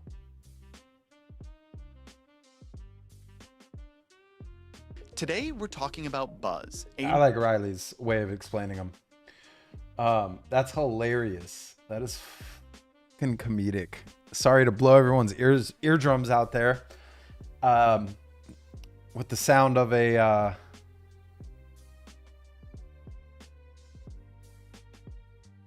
sound of a surfer, but nevertheless.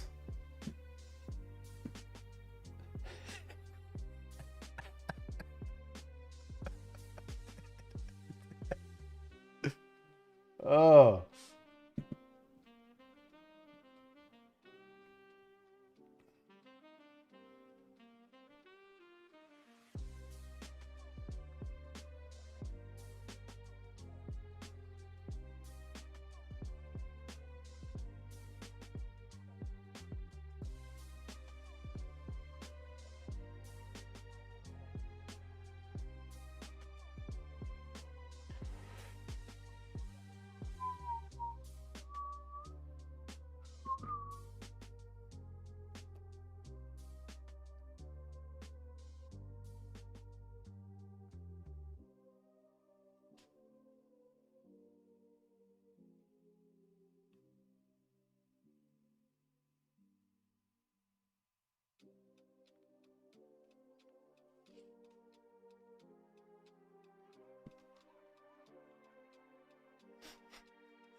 Oh, you got me dying, Mr. Baker. You got me dying.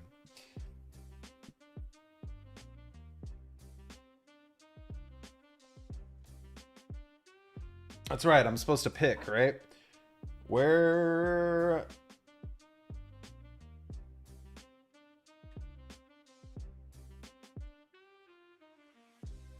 You know what? So this process is a bit different.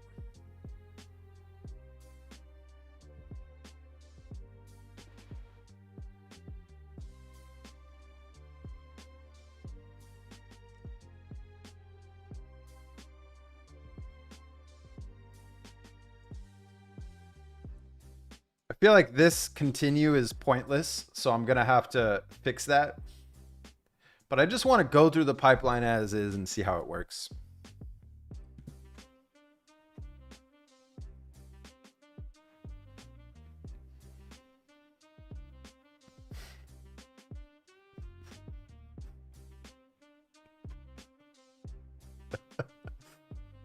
Oh.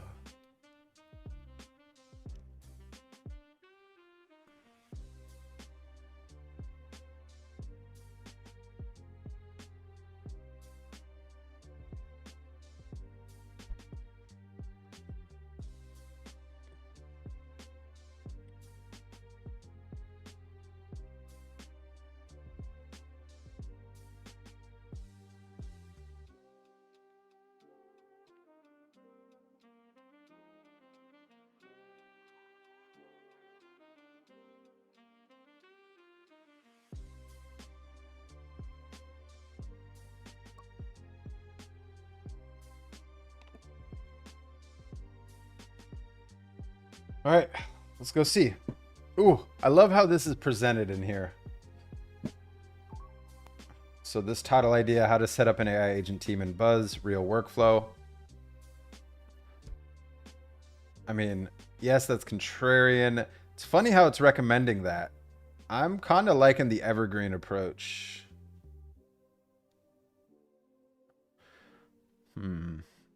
Built an AI agent team to make this video. Ooh, I mean, that actually makes good content because I can just scroll up and show the process. I'm honestly kind of looking between 1 and 3, not even 2. What do you guys think? I'm curious, everyone watching. Would you rather watch a video around showing the team I built to make this video or to help come up with this video versus step-by-step how to set up an AI agent team in Buzz? Man.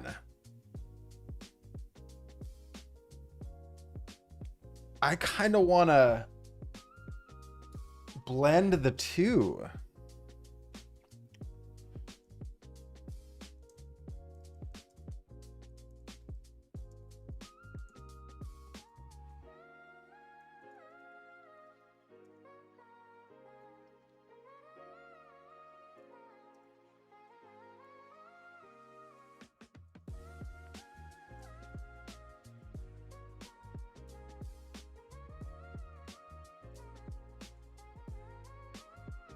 I feel like this title's way too long. But I kind of like the idea of marrying those two together. So that's what I'm going to do.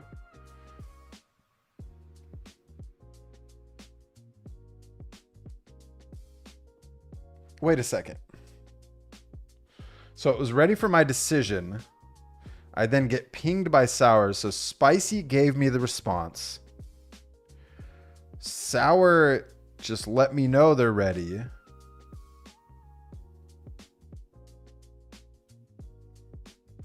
And then Spicy comes back with more revisions. I feel like that was some kind of pointless back and forth there. But nevertheless, let's see what they say.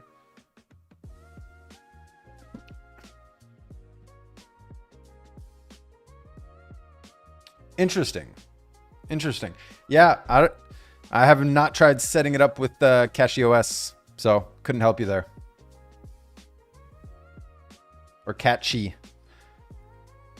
Keep saying Cashy. There's no S there. Forgive me.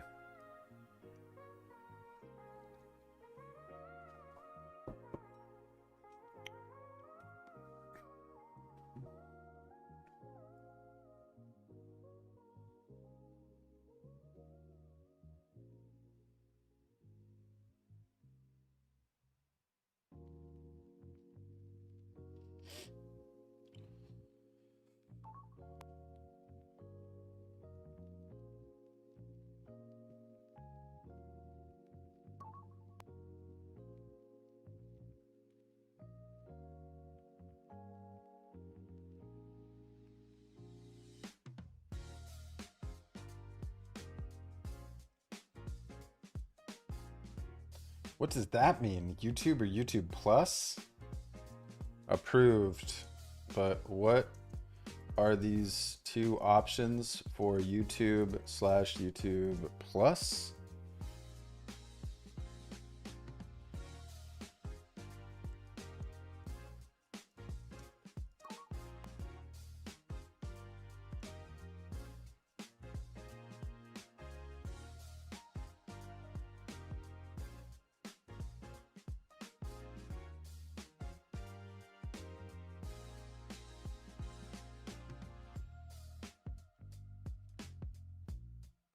Okay, so they're giving input back and forth. That's honestly nice. That's honestly nice. I like it. I like it. Listen, I'm falling in love with this process. Now, let's see. Does it get added to my content calendar, though? That is, I'm very, very curious. Oh, we are living. We are live, Rui. How you doing today? Do the bang.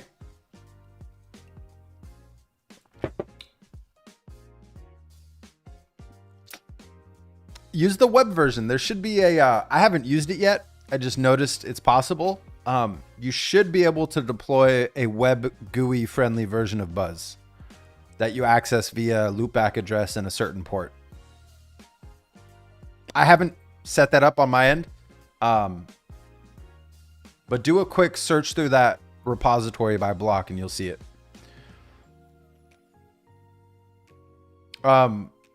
So I'll show you. I mean, I'm primarily using Codex for all my agents, and then I have my OpenClaw agent here. I guess I'm using Fable with one of them. But I'm really trying to get away from being reliant on Anthropic. They have just been so misleading and shooting themselves in the foot time and time again since April that, and Sol is such a great model, and it's so efficient. Like, I don't run into weekly usage limits like I did with Claude. It's like, I'm just, yeah. I still have a Claude sub for the sake of demos, recording videos, but I'm trying not to rely on it too much more anymore, right? And one could say relying on OpenAI is not a good idea, but it is what it is at this point. I don't have the hardware to host the local models I'd like to host. So until I have the budget for that, I'll keep jumping from frontier model to frontier model, whichever one does the better job at you know, in the present moment. Hey, yeah. Happy to have you here. Good to hear everything's fine. Yeah, Tebow really is. He's the GOAT. He's the GOAT. He is the GOAT. And his jabs to Anthropic with some of his responses to their posts is fucking comedic. Excuse my language. It is just... it's great. It's great. Shout out Tebow. It's freaking great.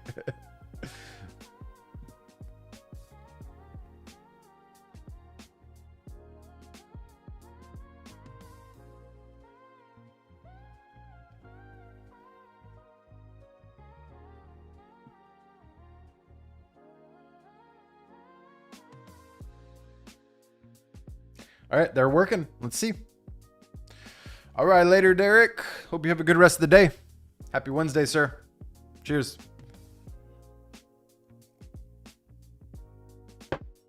Oh, give me 1 second.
We are back.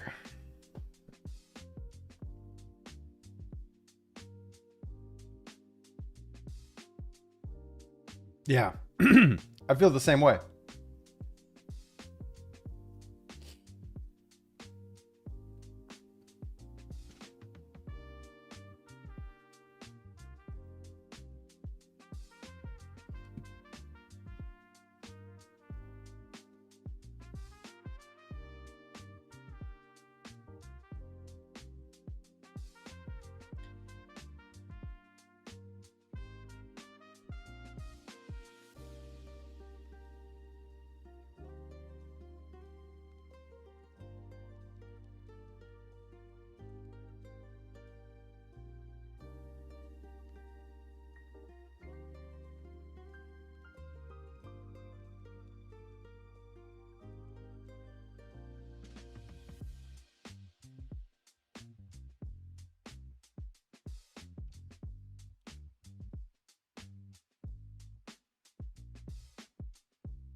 It's probably very smart. That's a very smart saving money there.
We're just patiently waiting. I'm sure there's some other things we can do in the meantime.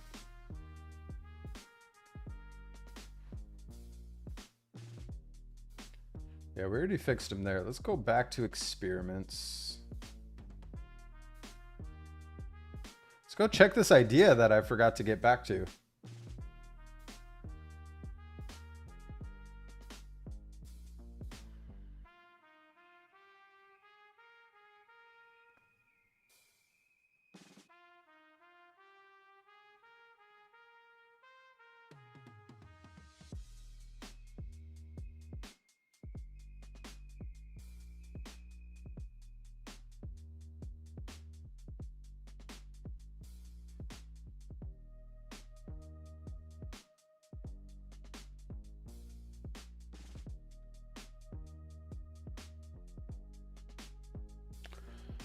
Just gonna say build it.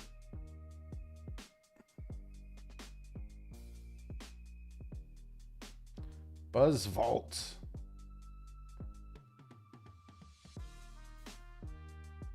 I like it.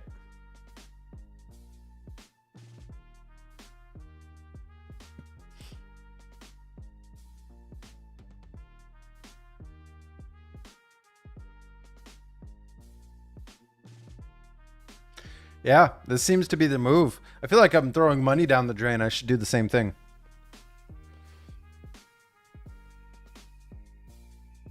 Yeah. Facts. Absolute facts. Spit and fire, Mr. Baker. If I didn't know any better, you're about to throw some cookies in the oven right there. Probably a bad joke. Probably a bad joke. Let's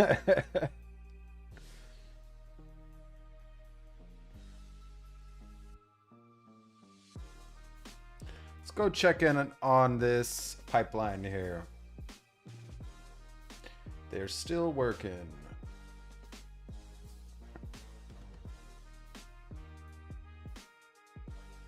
Okay, they're handling the video canvas.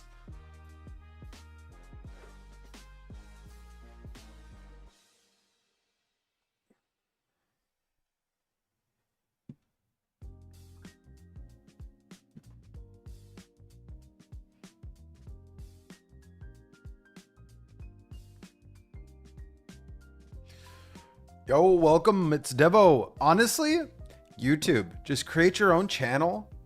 Start creating the simplest of videos, even if you don't want to put your face out there. Just record your screen and use a microphone. Start there. Like, alternatively, X. I'm a big fan of YouTube. I'm a big fan of just start your own thing. You know, start to build your own thing, and then slowly but surely you'll find your user base. Yeah. I think with the money I am saving, I'm going to see how much I can spend at 11 Labs and get a proper voice agent up and running. Ooh. Very good idea right there.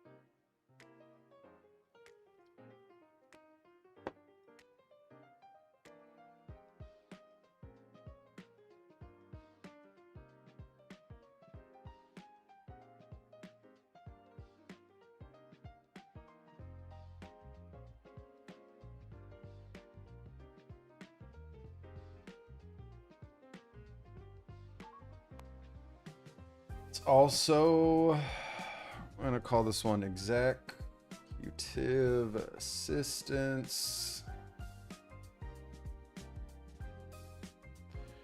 Create channel. We're going to add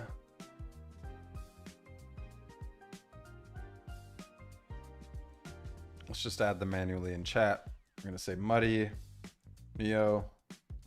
This will be replacing your shared comms chat in Discord.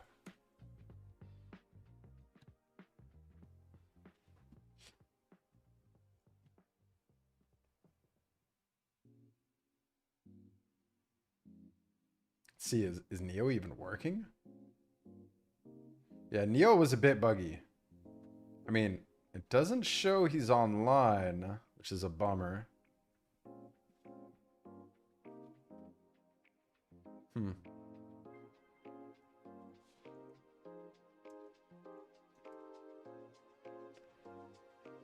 Oh no, he's there. It's like he had to be woken up though.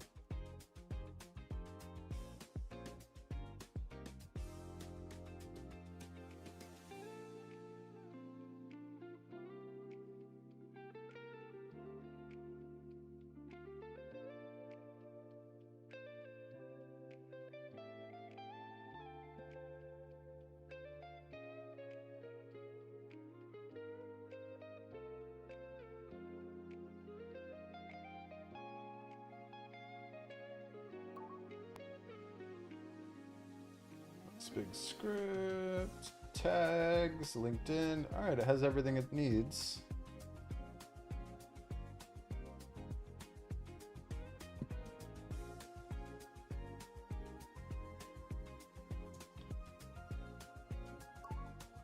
Let's see, they should be pinging Muddy here any second. Instead of interrupting their flow, right? This needs to be handed off to Muddy so that it gets added to our content calendar. Let's see what happens.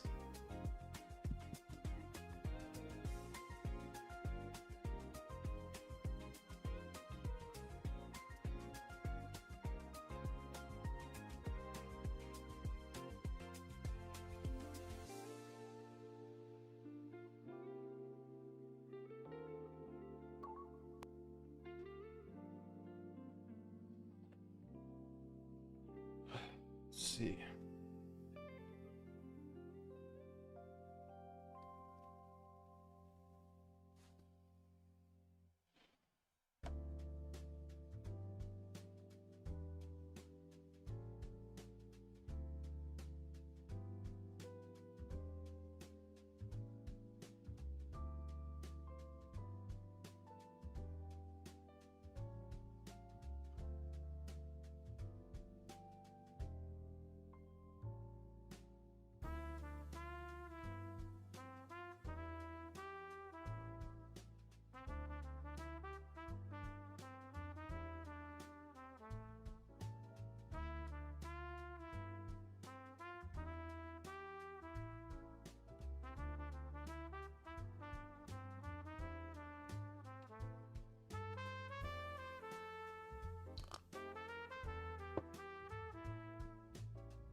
A private buzz image URL is return 401 unauthorized to Hermes tools, so I can't. Yeah, it's just like so damn buggy to get to work with Hermes, whereas with OpenClaw, it's smooth sailing. I thought it would have been the opposite.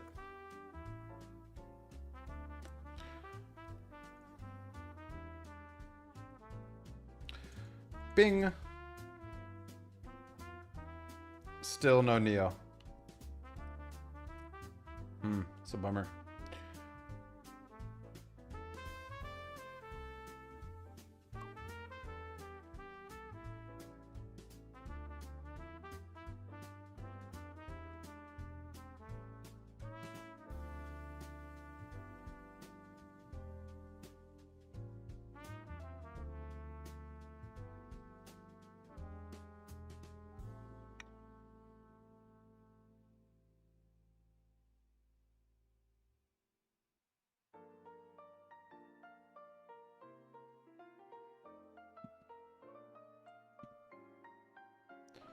created a thread within a thread. What is going on here?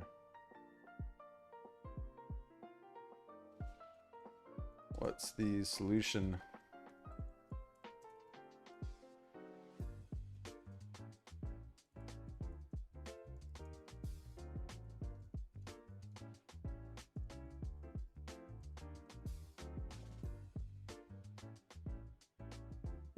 Let me actually not tag Muddy.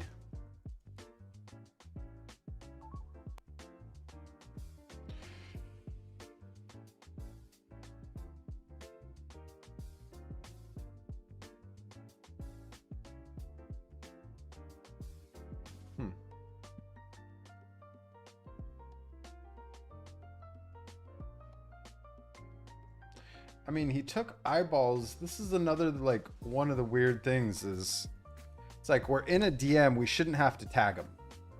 But then he creates a thread within a thread. It's just so damn buggy.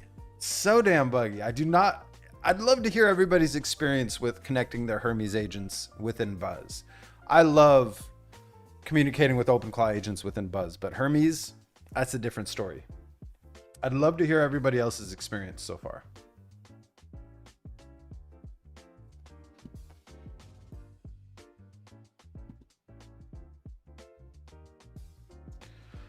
Everything looks good to me. I shouldn't have to approve for recording. I think that this needs to be, what's the next step in the pipeline? I already know, I'm just testing you here. What's the next step? Let's see. All right, so we got to go through this undesired, kind of like tedious pipeline first, and then we optimize it.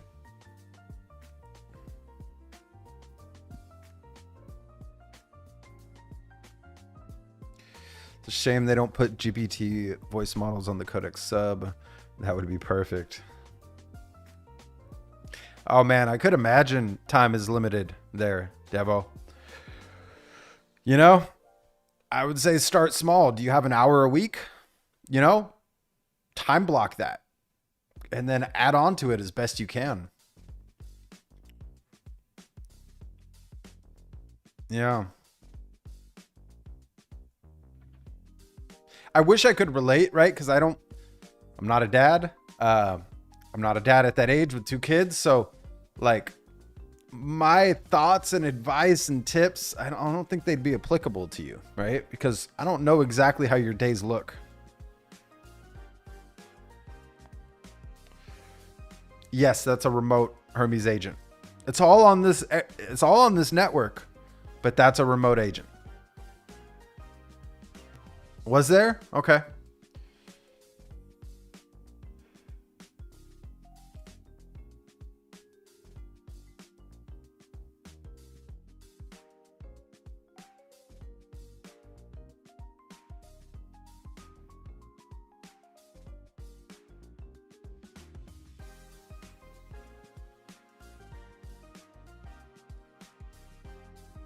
Let's go take a look because I am very curious.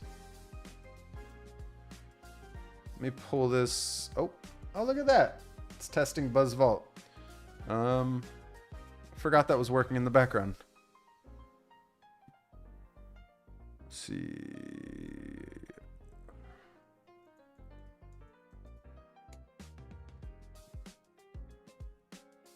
We're going to issue a Hermes update here.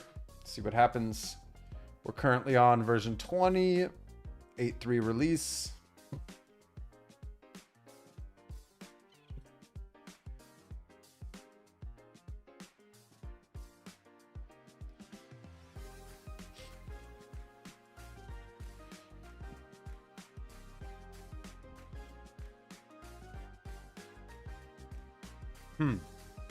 Okay.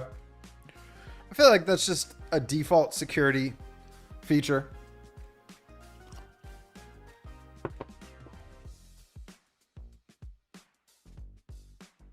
Now, are they done thinking, really?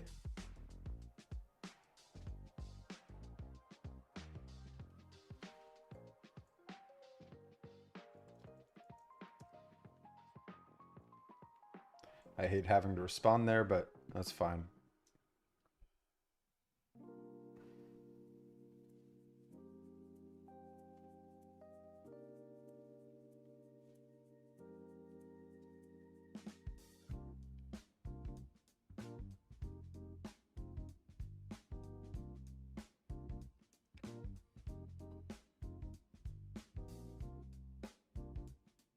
Yeah, so many commits.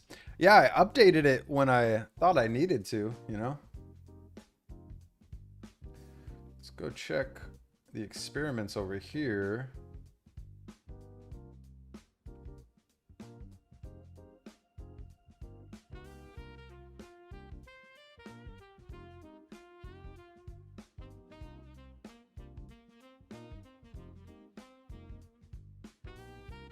Nice. I mean, he's been working. Oh, look at that. Ooh, okay. Okay. Is he back? I mean, he's responding with gateway updates. I mean, we just triggered that. Start a new session. Hard refresh that page. No, I mean, we were updated, so. Yeah, I made sure to update beforehand.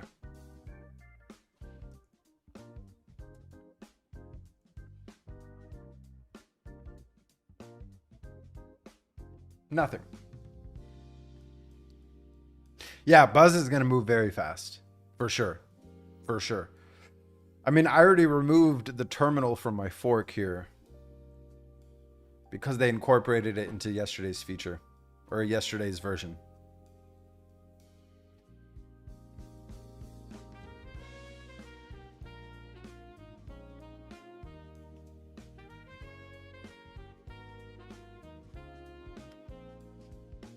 Let's see now. They should be tagging Muddy here at some point, but they're not. So let's see what happens.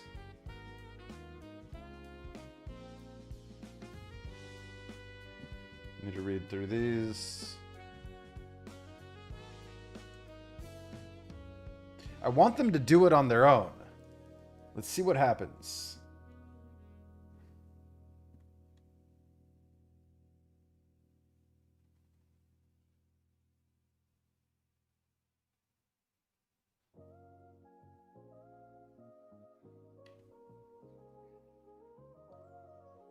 Let's go to the end, handoff protocol. So I have to authorize the handoff. I don't like that. We want to edit that.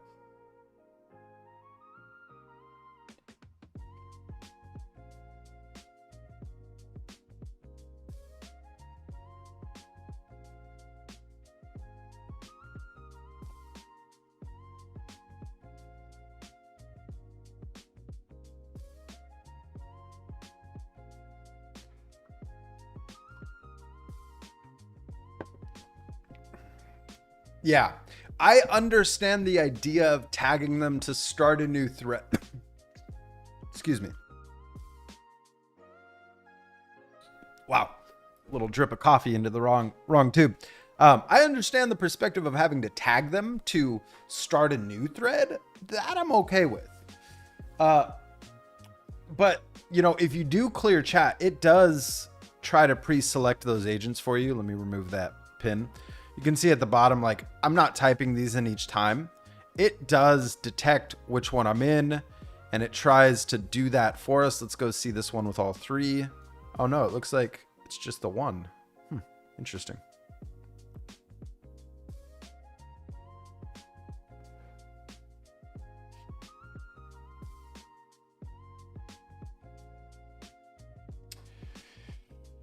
Yeah.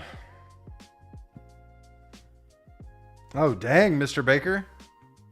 This is, that's because, maybe Buzz just wants you to watch my video. He wants the live stream. I just noticed that. Oh, that's funny. Well, sorry to hear that, but that's funny.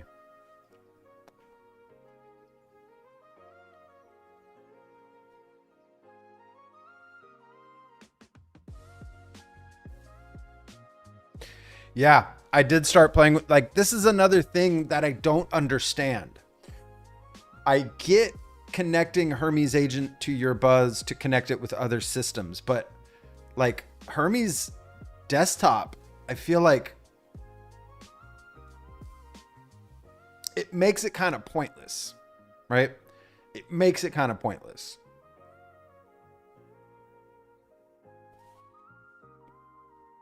But I have been playing with, finally have been playing with Hermes desktop, aside from just testing it and realizing it's shit. Excuse my language. You know, it's matured quite a bit since the first release. Yeah, it made me think about building plugins for the desktop version. Maybe we'll focus a live stream next week around that. I'm open to ideas. Okay.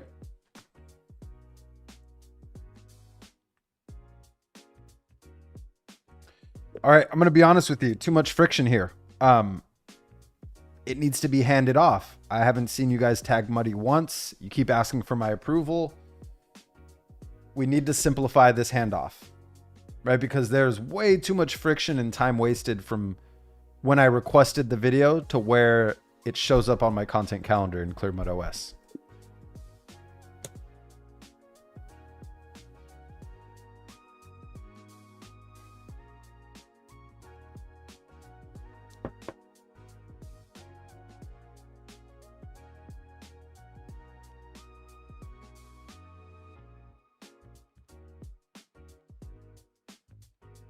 Just got to check something here.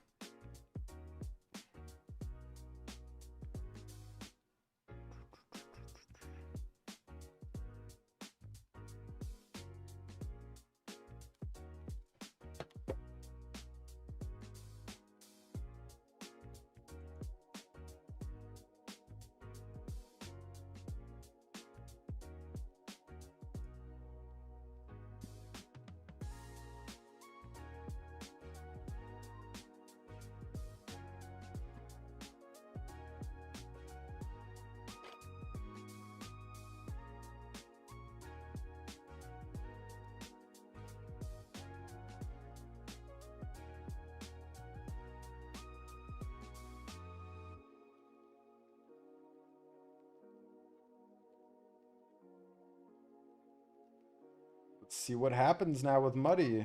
They did tag Muddy, but I had to ask for it.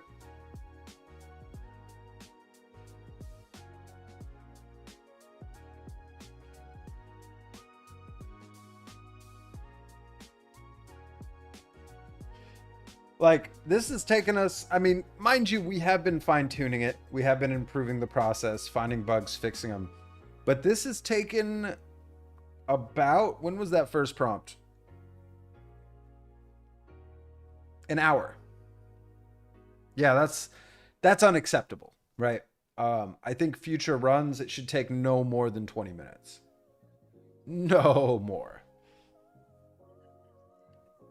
But I'll work through that myself. I just want to see the pipeline actually finish.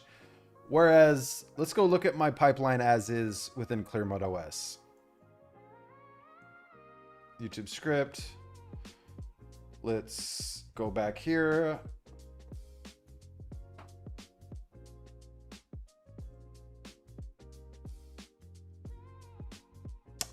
But see, it was pulling context from our Buzz environment. I wonder, is there a document I can hand off?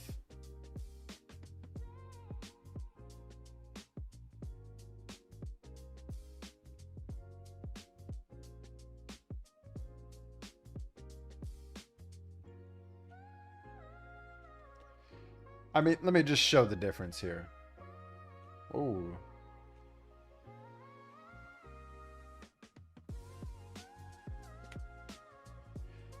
Put this in the links for hydrate.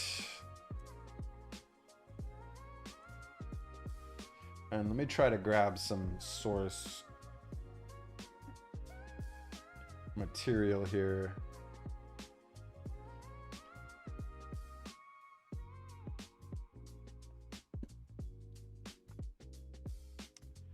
I think that's enough text right there. Put that in there, run YouTube script. And I'll show you how much quicker it is using my front end with the REST API, calling on Claude in the CLI locally on this VM.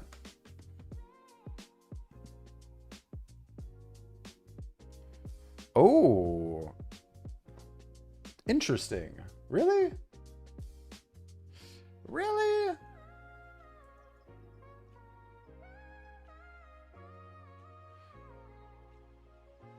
Oh, we can go back to brain. Start new sesh here. I mean, Claude's in. What are you talking about? Oh, /login. Subscription. Let me pull this off screen real quick.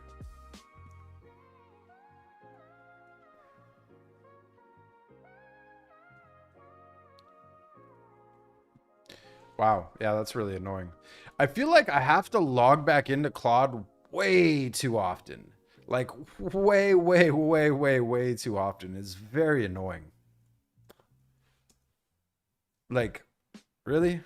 Stop that.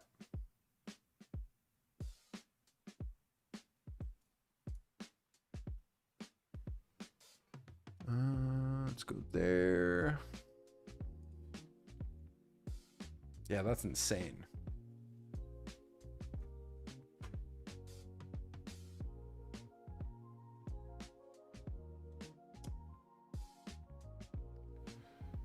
Authorize. Sign in again. All right. Yeah, this is super annoying.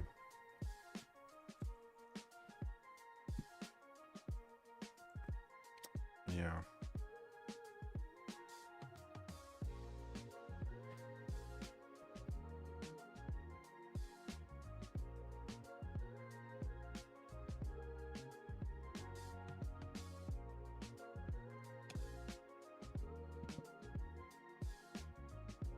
Login successful. All right. So now I can go back, reset, run it one more time, and it should be good to go.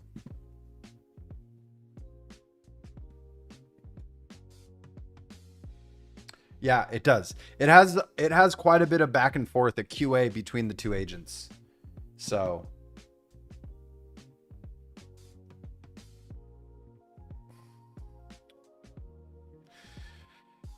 let me double check, but the purpose of just having the two is one is more of the researcher / methodology person that preps, and then one is the output that preps those outputs based off of how do I word this? Just a number of prerequisites. So like one's more of the heavy researcher and planner, the other is more of the generate the output and handle the handoff. Yeah, exactly. Exactly. I haven't once.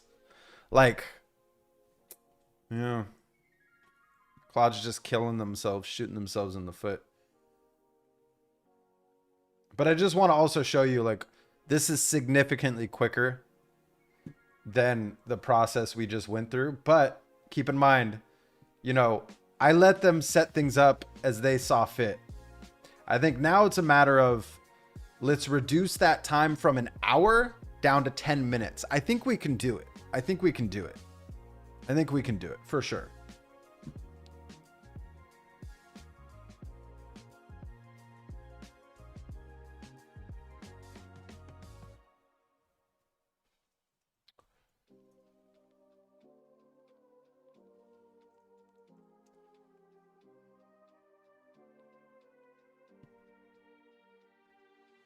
Yeah, so he can't.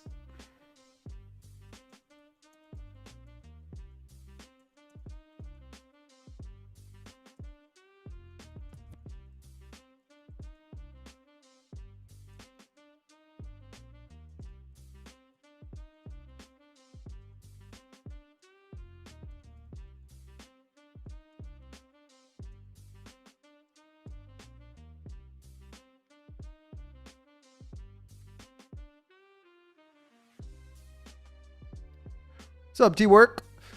This is my own fork. This is Buzz, but I forked it and created some quality of life updates to make sure I spend more and more time within the app. But yeah, it's Buzz. I haven't changed too much outside of like its core functionality. I just added an embedded browser, a markdown preview, kind of slide in, and then the activity tab is separate. Terminal used to be up here as well, but they just updated their app. So like when I go into here, let me try to get out of here. It's really annoying how we have to close all this just to get to the terminal to slide up. I don't like that. It should be a button outside of you having to get out of a chat. That's super annoying. That is not the best placed. It's not a good UX decision. Let's just put it that way. Yeah, they both are, for sure.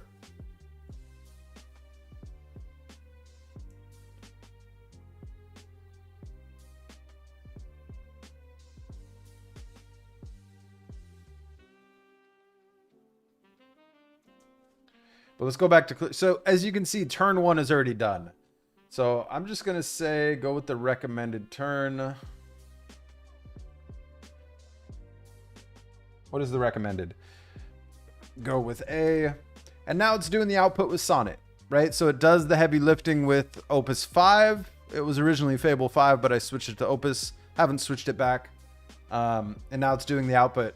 You'll see like the process of creating a script for my, old method of using the CLI approach with those / commands takes no more than 10 minutes. So I want to be able to replicate that here. I would say maybe 20 minutes max. But let's finish this pipeline. Yeah. And I think it's just a matter of me defining the desired outcome.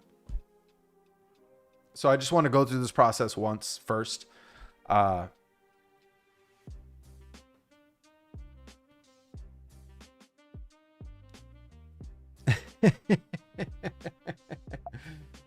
My old fork, I'm not sure if you saw it, but it allowed me to split in a terminal right here within my bench that slides in. So it doesn't like reset all of this here. I may have to bring it back. As a matter of fact, let's bring it back. This. Also, let's bring back our terminal. I really hate the way I have to close a thread just to view the legacy terminal.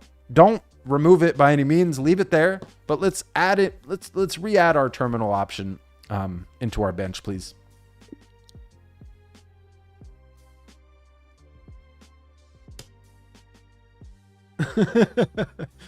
Guess I'm just gonna keep using my fork.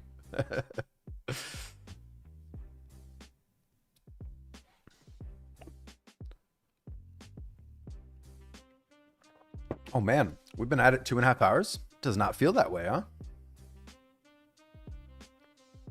Interesting. Interesting.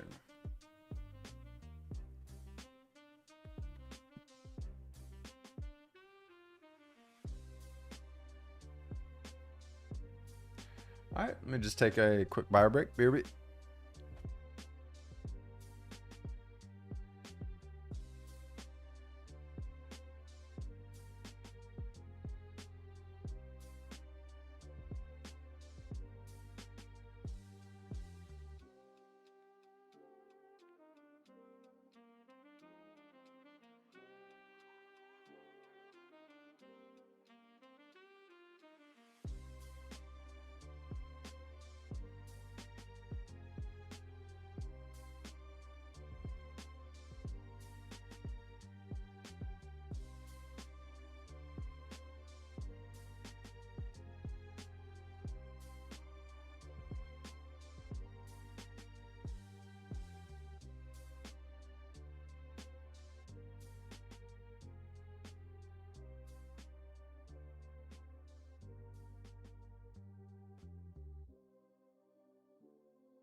Whoa now.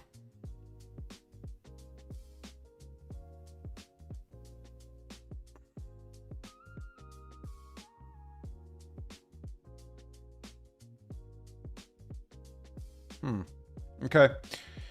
We have some clear blockers here. Whereas, as you can see, this finished incredibly quickly.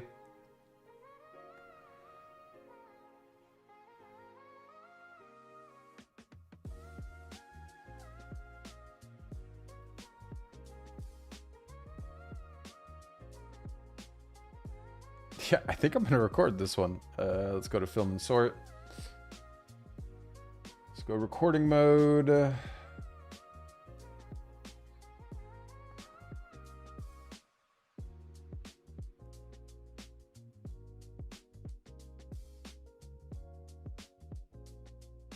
Yeah, I don't read these word for word.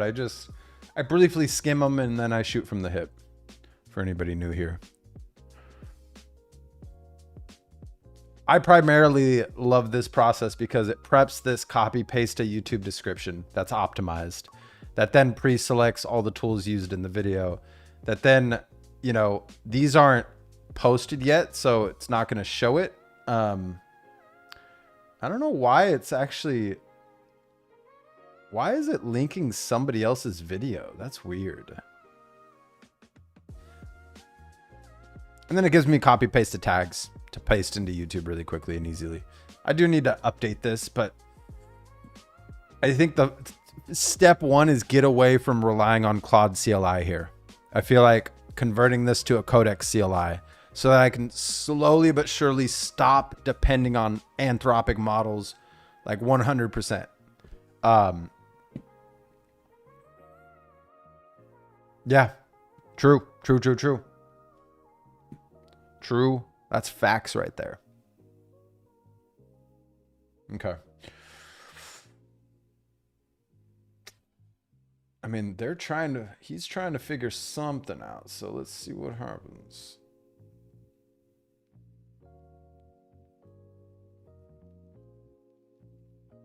See what happens here. Can reset, go back to our content calendar and see if it ever gets added in here. I think I'm about to go through and archive a lot of stuff. I think it's time to clean this up and just stay on top of it. Because I'll get ideas, I'll sometimes record them, and then they just get backlogged, you know?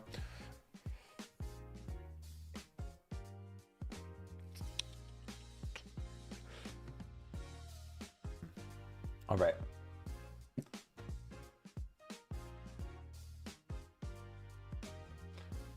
Oh, which, by the way, we stealthily launched a new version of our website here, which this spacing is not ideal, but I'm loving it. New little portfolio section. Blog updated. Nice little headshot. Yeah. And then a fun onboarding style kind of lead magnet, so to speak, allowing you to select certain things. And it routes you in a certain direction. So yeah, very minor quality of life updates. Also, what else did I do? Resources kind of splits up here into two. So Bootcamp doesn't have his own dedicated thing anymore. We improved the dashboard, pretty much just improved all parts of the site and made it a bit cleaner. But I kept the core foundation of what it was before. I just improved different sections and pages. Oh, that's one thing I forgot to do is mess with that. Okay. All work in progress, you know? I'm gonna work on it a little bit today, but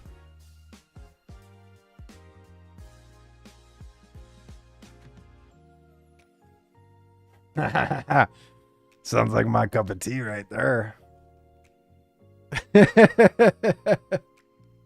So you're saying I should use it?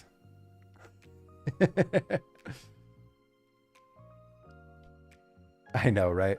No, I didn't make a GUI so that I can use the terminal. I made this GUI so I can just do everything in the GUI rather than having to spin up separate sessions. But because of Anthropic banning the use via third-party agent harnesses or third-party harnesses for that matter, I had to create the solution that it calls on the CLI via a REST API wrapper.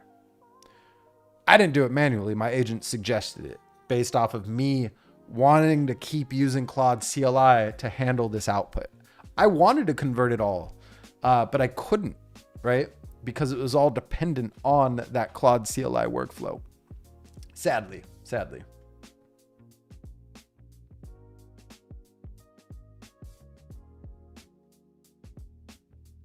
It's an interesting way to transfer a file. I mean, just wow. Just wow.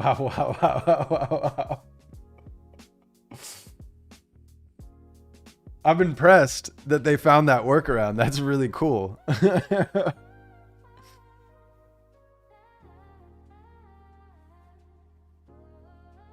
Do it. Well, don't, but do it. I'm curious. Oh man, that's funny.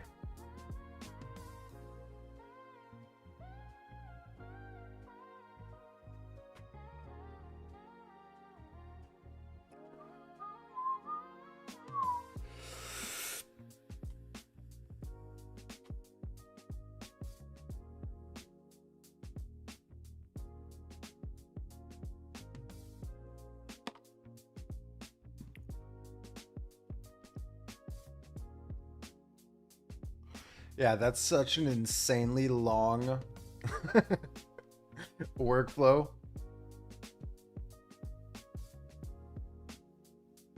I love it. That's next on my list to test for sure. Maybe we turn it into one of our live streams next week, I think.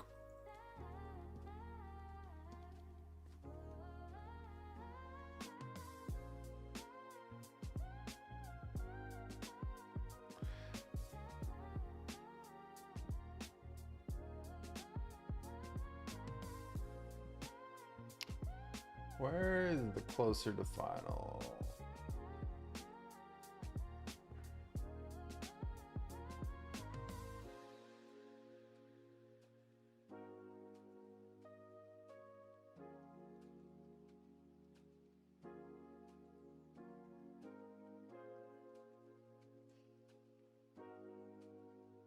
I mean, sounds like a good thing, not a downside. You start lean and mean and build what you need. I'm halfway to being able to use my custom agents built within Buzz. Let's go. Let's go. I love it. So did you just install it from the start of this live stream and you've just been kind of going through the process? That's really cool.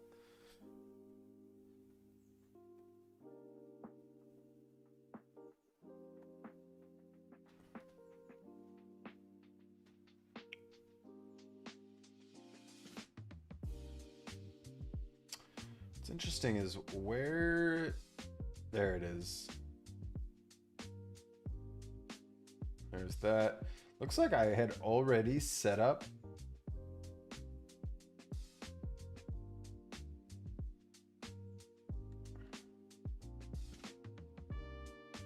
Oh, is this it? This is it. So it got here. It got here incredibly slow. But here it is. Here's that title. Lovely. Did it create it even created a canvas for us. So it followed everything to the T. Let's go. Okay. Gotta dial that in. That's fine. Hey, okay, it worked. It just took an incredible amount of time.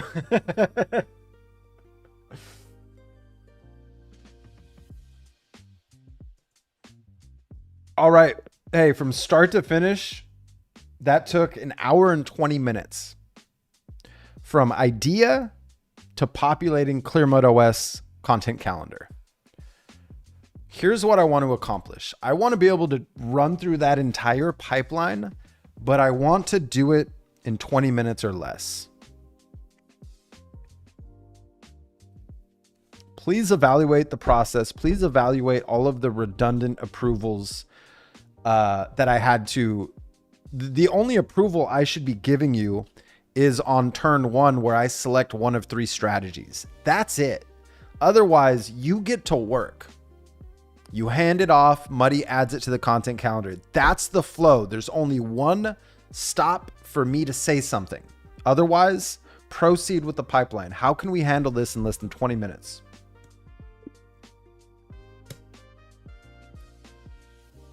So now we're gonna vibe / frustrated prompt / send some frustrated thoughts. Like, listen, I should only have to say one thing on one turn. Otherwise, you just do the damn thing. Do the damn work, right? I was patient through that whole process, but now just do the work, right? Like, what are we doing here? Hey, right on, Mark. Let's go.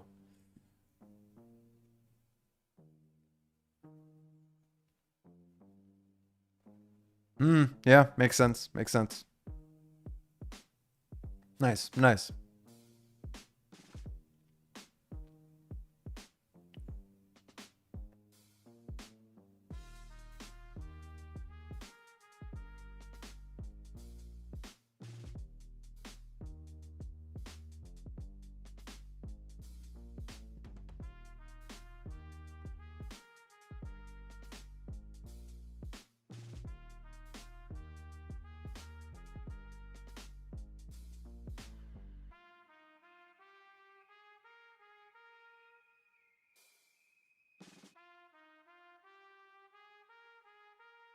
Yeah, this right here, like, that was a lot.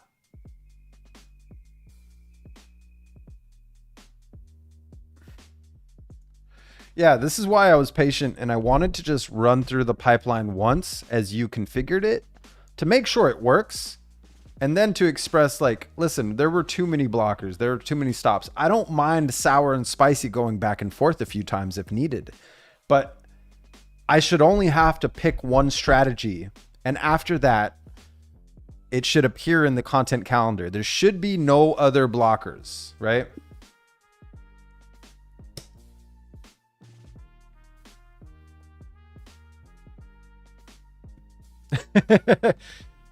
Yeah, I thought about doing some silent live streams at some point to where we just work, no mic. And we may very well explore that option at some point, but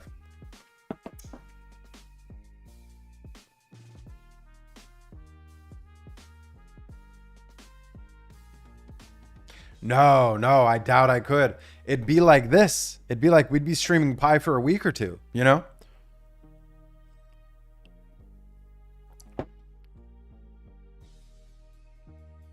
Yeah, listen, like, I wish I had more time to test things. While Clearmud is now full-time for me, I have a lot of work outside of recording these videos and doing these live streams. So it's like, yeah.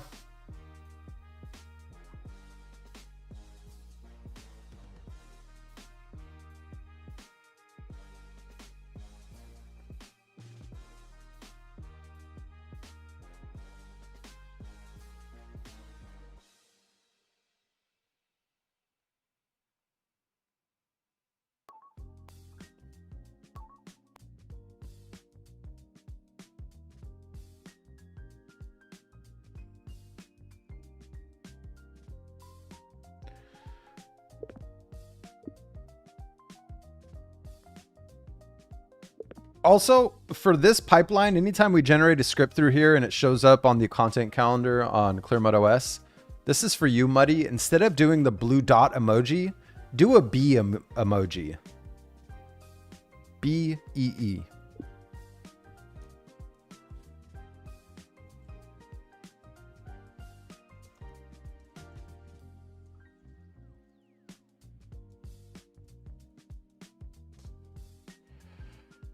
Because I'm still going to use my Clearmud OS, but this is going to help me then start to visually see like what's coming from Buzz, what's built in Clearmud OS. The brain was an old process that we don't run anymore. So, but I want to start seeing those differences. The thought of an agent harness is built specifically for me is very appealing. I have not, man. I'm guilty. I've just been incredibly busy. And tomorrow I go to a client's office all day. I'll go peek right now. I just don't have time to test things in the middle of the week, man. That's the problem. The middle of the week is very tough for me. It's like weekend is where I have more time to relax.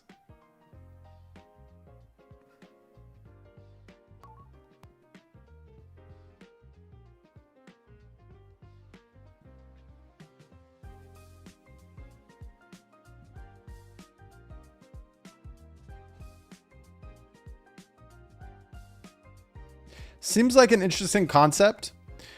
Here's my first impressions on it.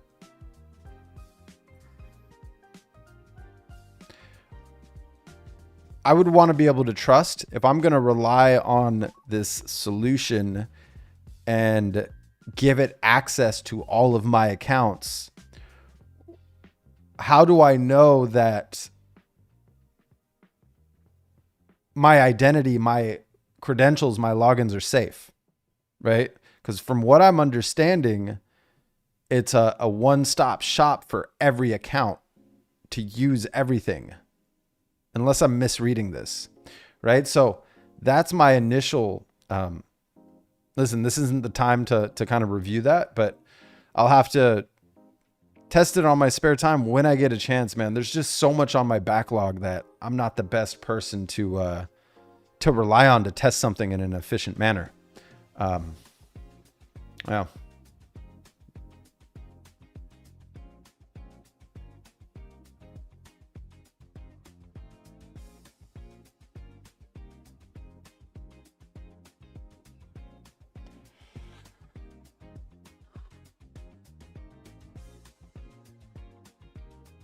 Sheesh, we've almost been at 3 hours. All right, listen, I think we're at a great stopping point.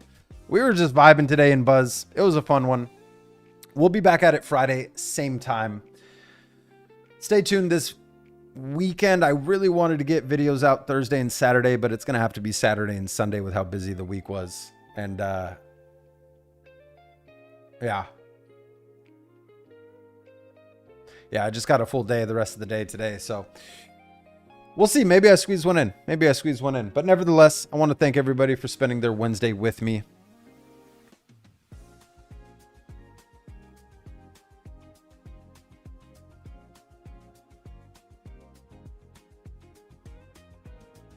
I don't know why that just froze for a second. Let me close that. Maybe I have way too much open at this moment. I kind of got carried away with how much we're building. Actually, yeah, I do have quite a bit open. Okay. All right. Well, yeah, I want to thank everybody for hanging out here on Wednesday, and we'll be back at it Friday, same time. I'd love to hear in the comments, how are you liking Buzz? Do you think Buzz is the future of AI? What do you want to see incorporated into Buzz? We'll be back at it Friday with another Buzz live stream. So, you know, we're buzzing all week. But yeah, without further ado, thanks again for tuning in. Thank you, Mr. Baker. Thank you, Cuban. Thank you, Devo. Thank you, Mark. Good luck with your setup. I'm looking forward to hearing about your experience with Buzz. Thank you, T-Work. Thank you, Ryan. Thank you, Rui. Thank you, Derek. You're probably long gone by now, but thank you for stopping by. I think I already said thank you, Ryan, right? And then I can't see any other comments because this darn app only lets me scroll up so much. Ah, Whoosh, that's right. Thank you, Whoosh. Yeah, hope everybody has a great rest of the day. See you Friday. Until then, happy building. Cheers.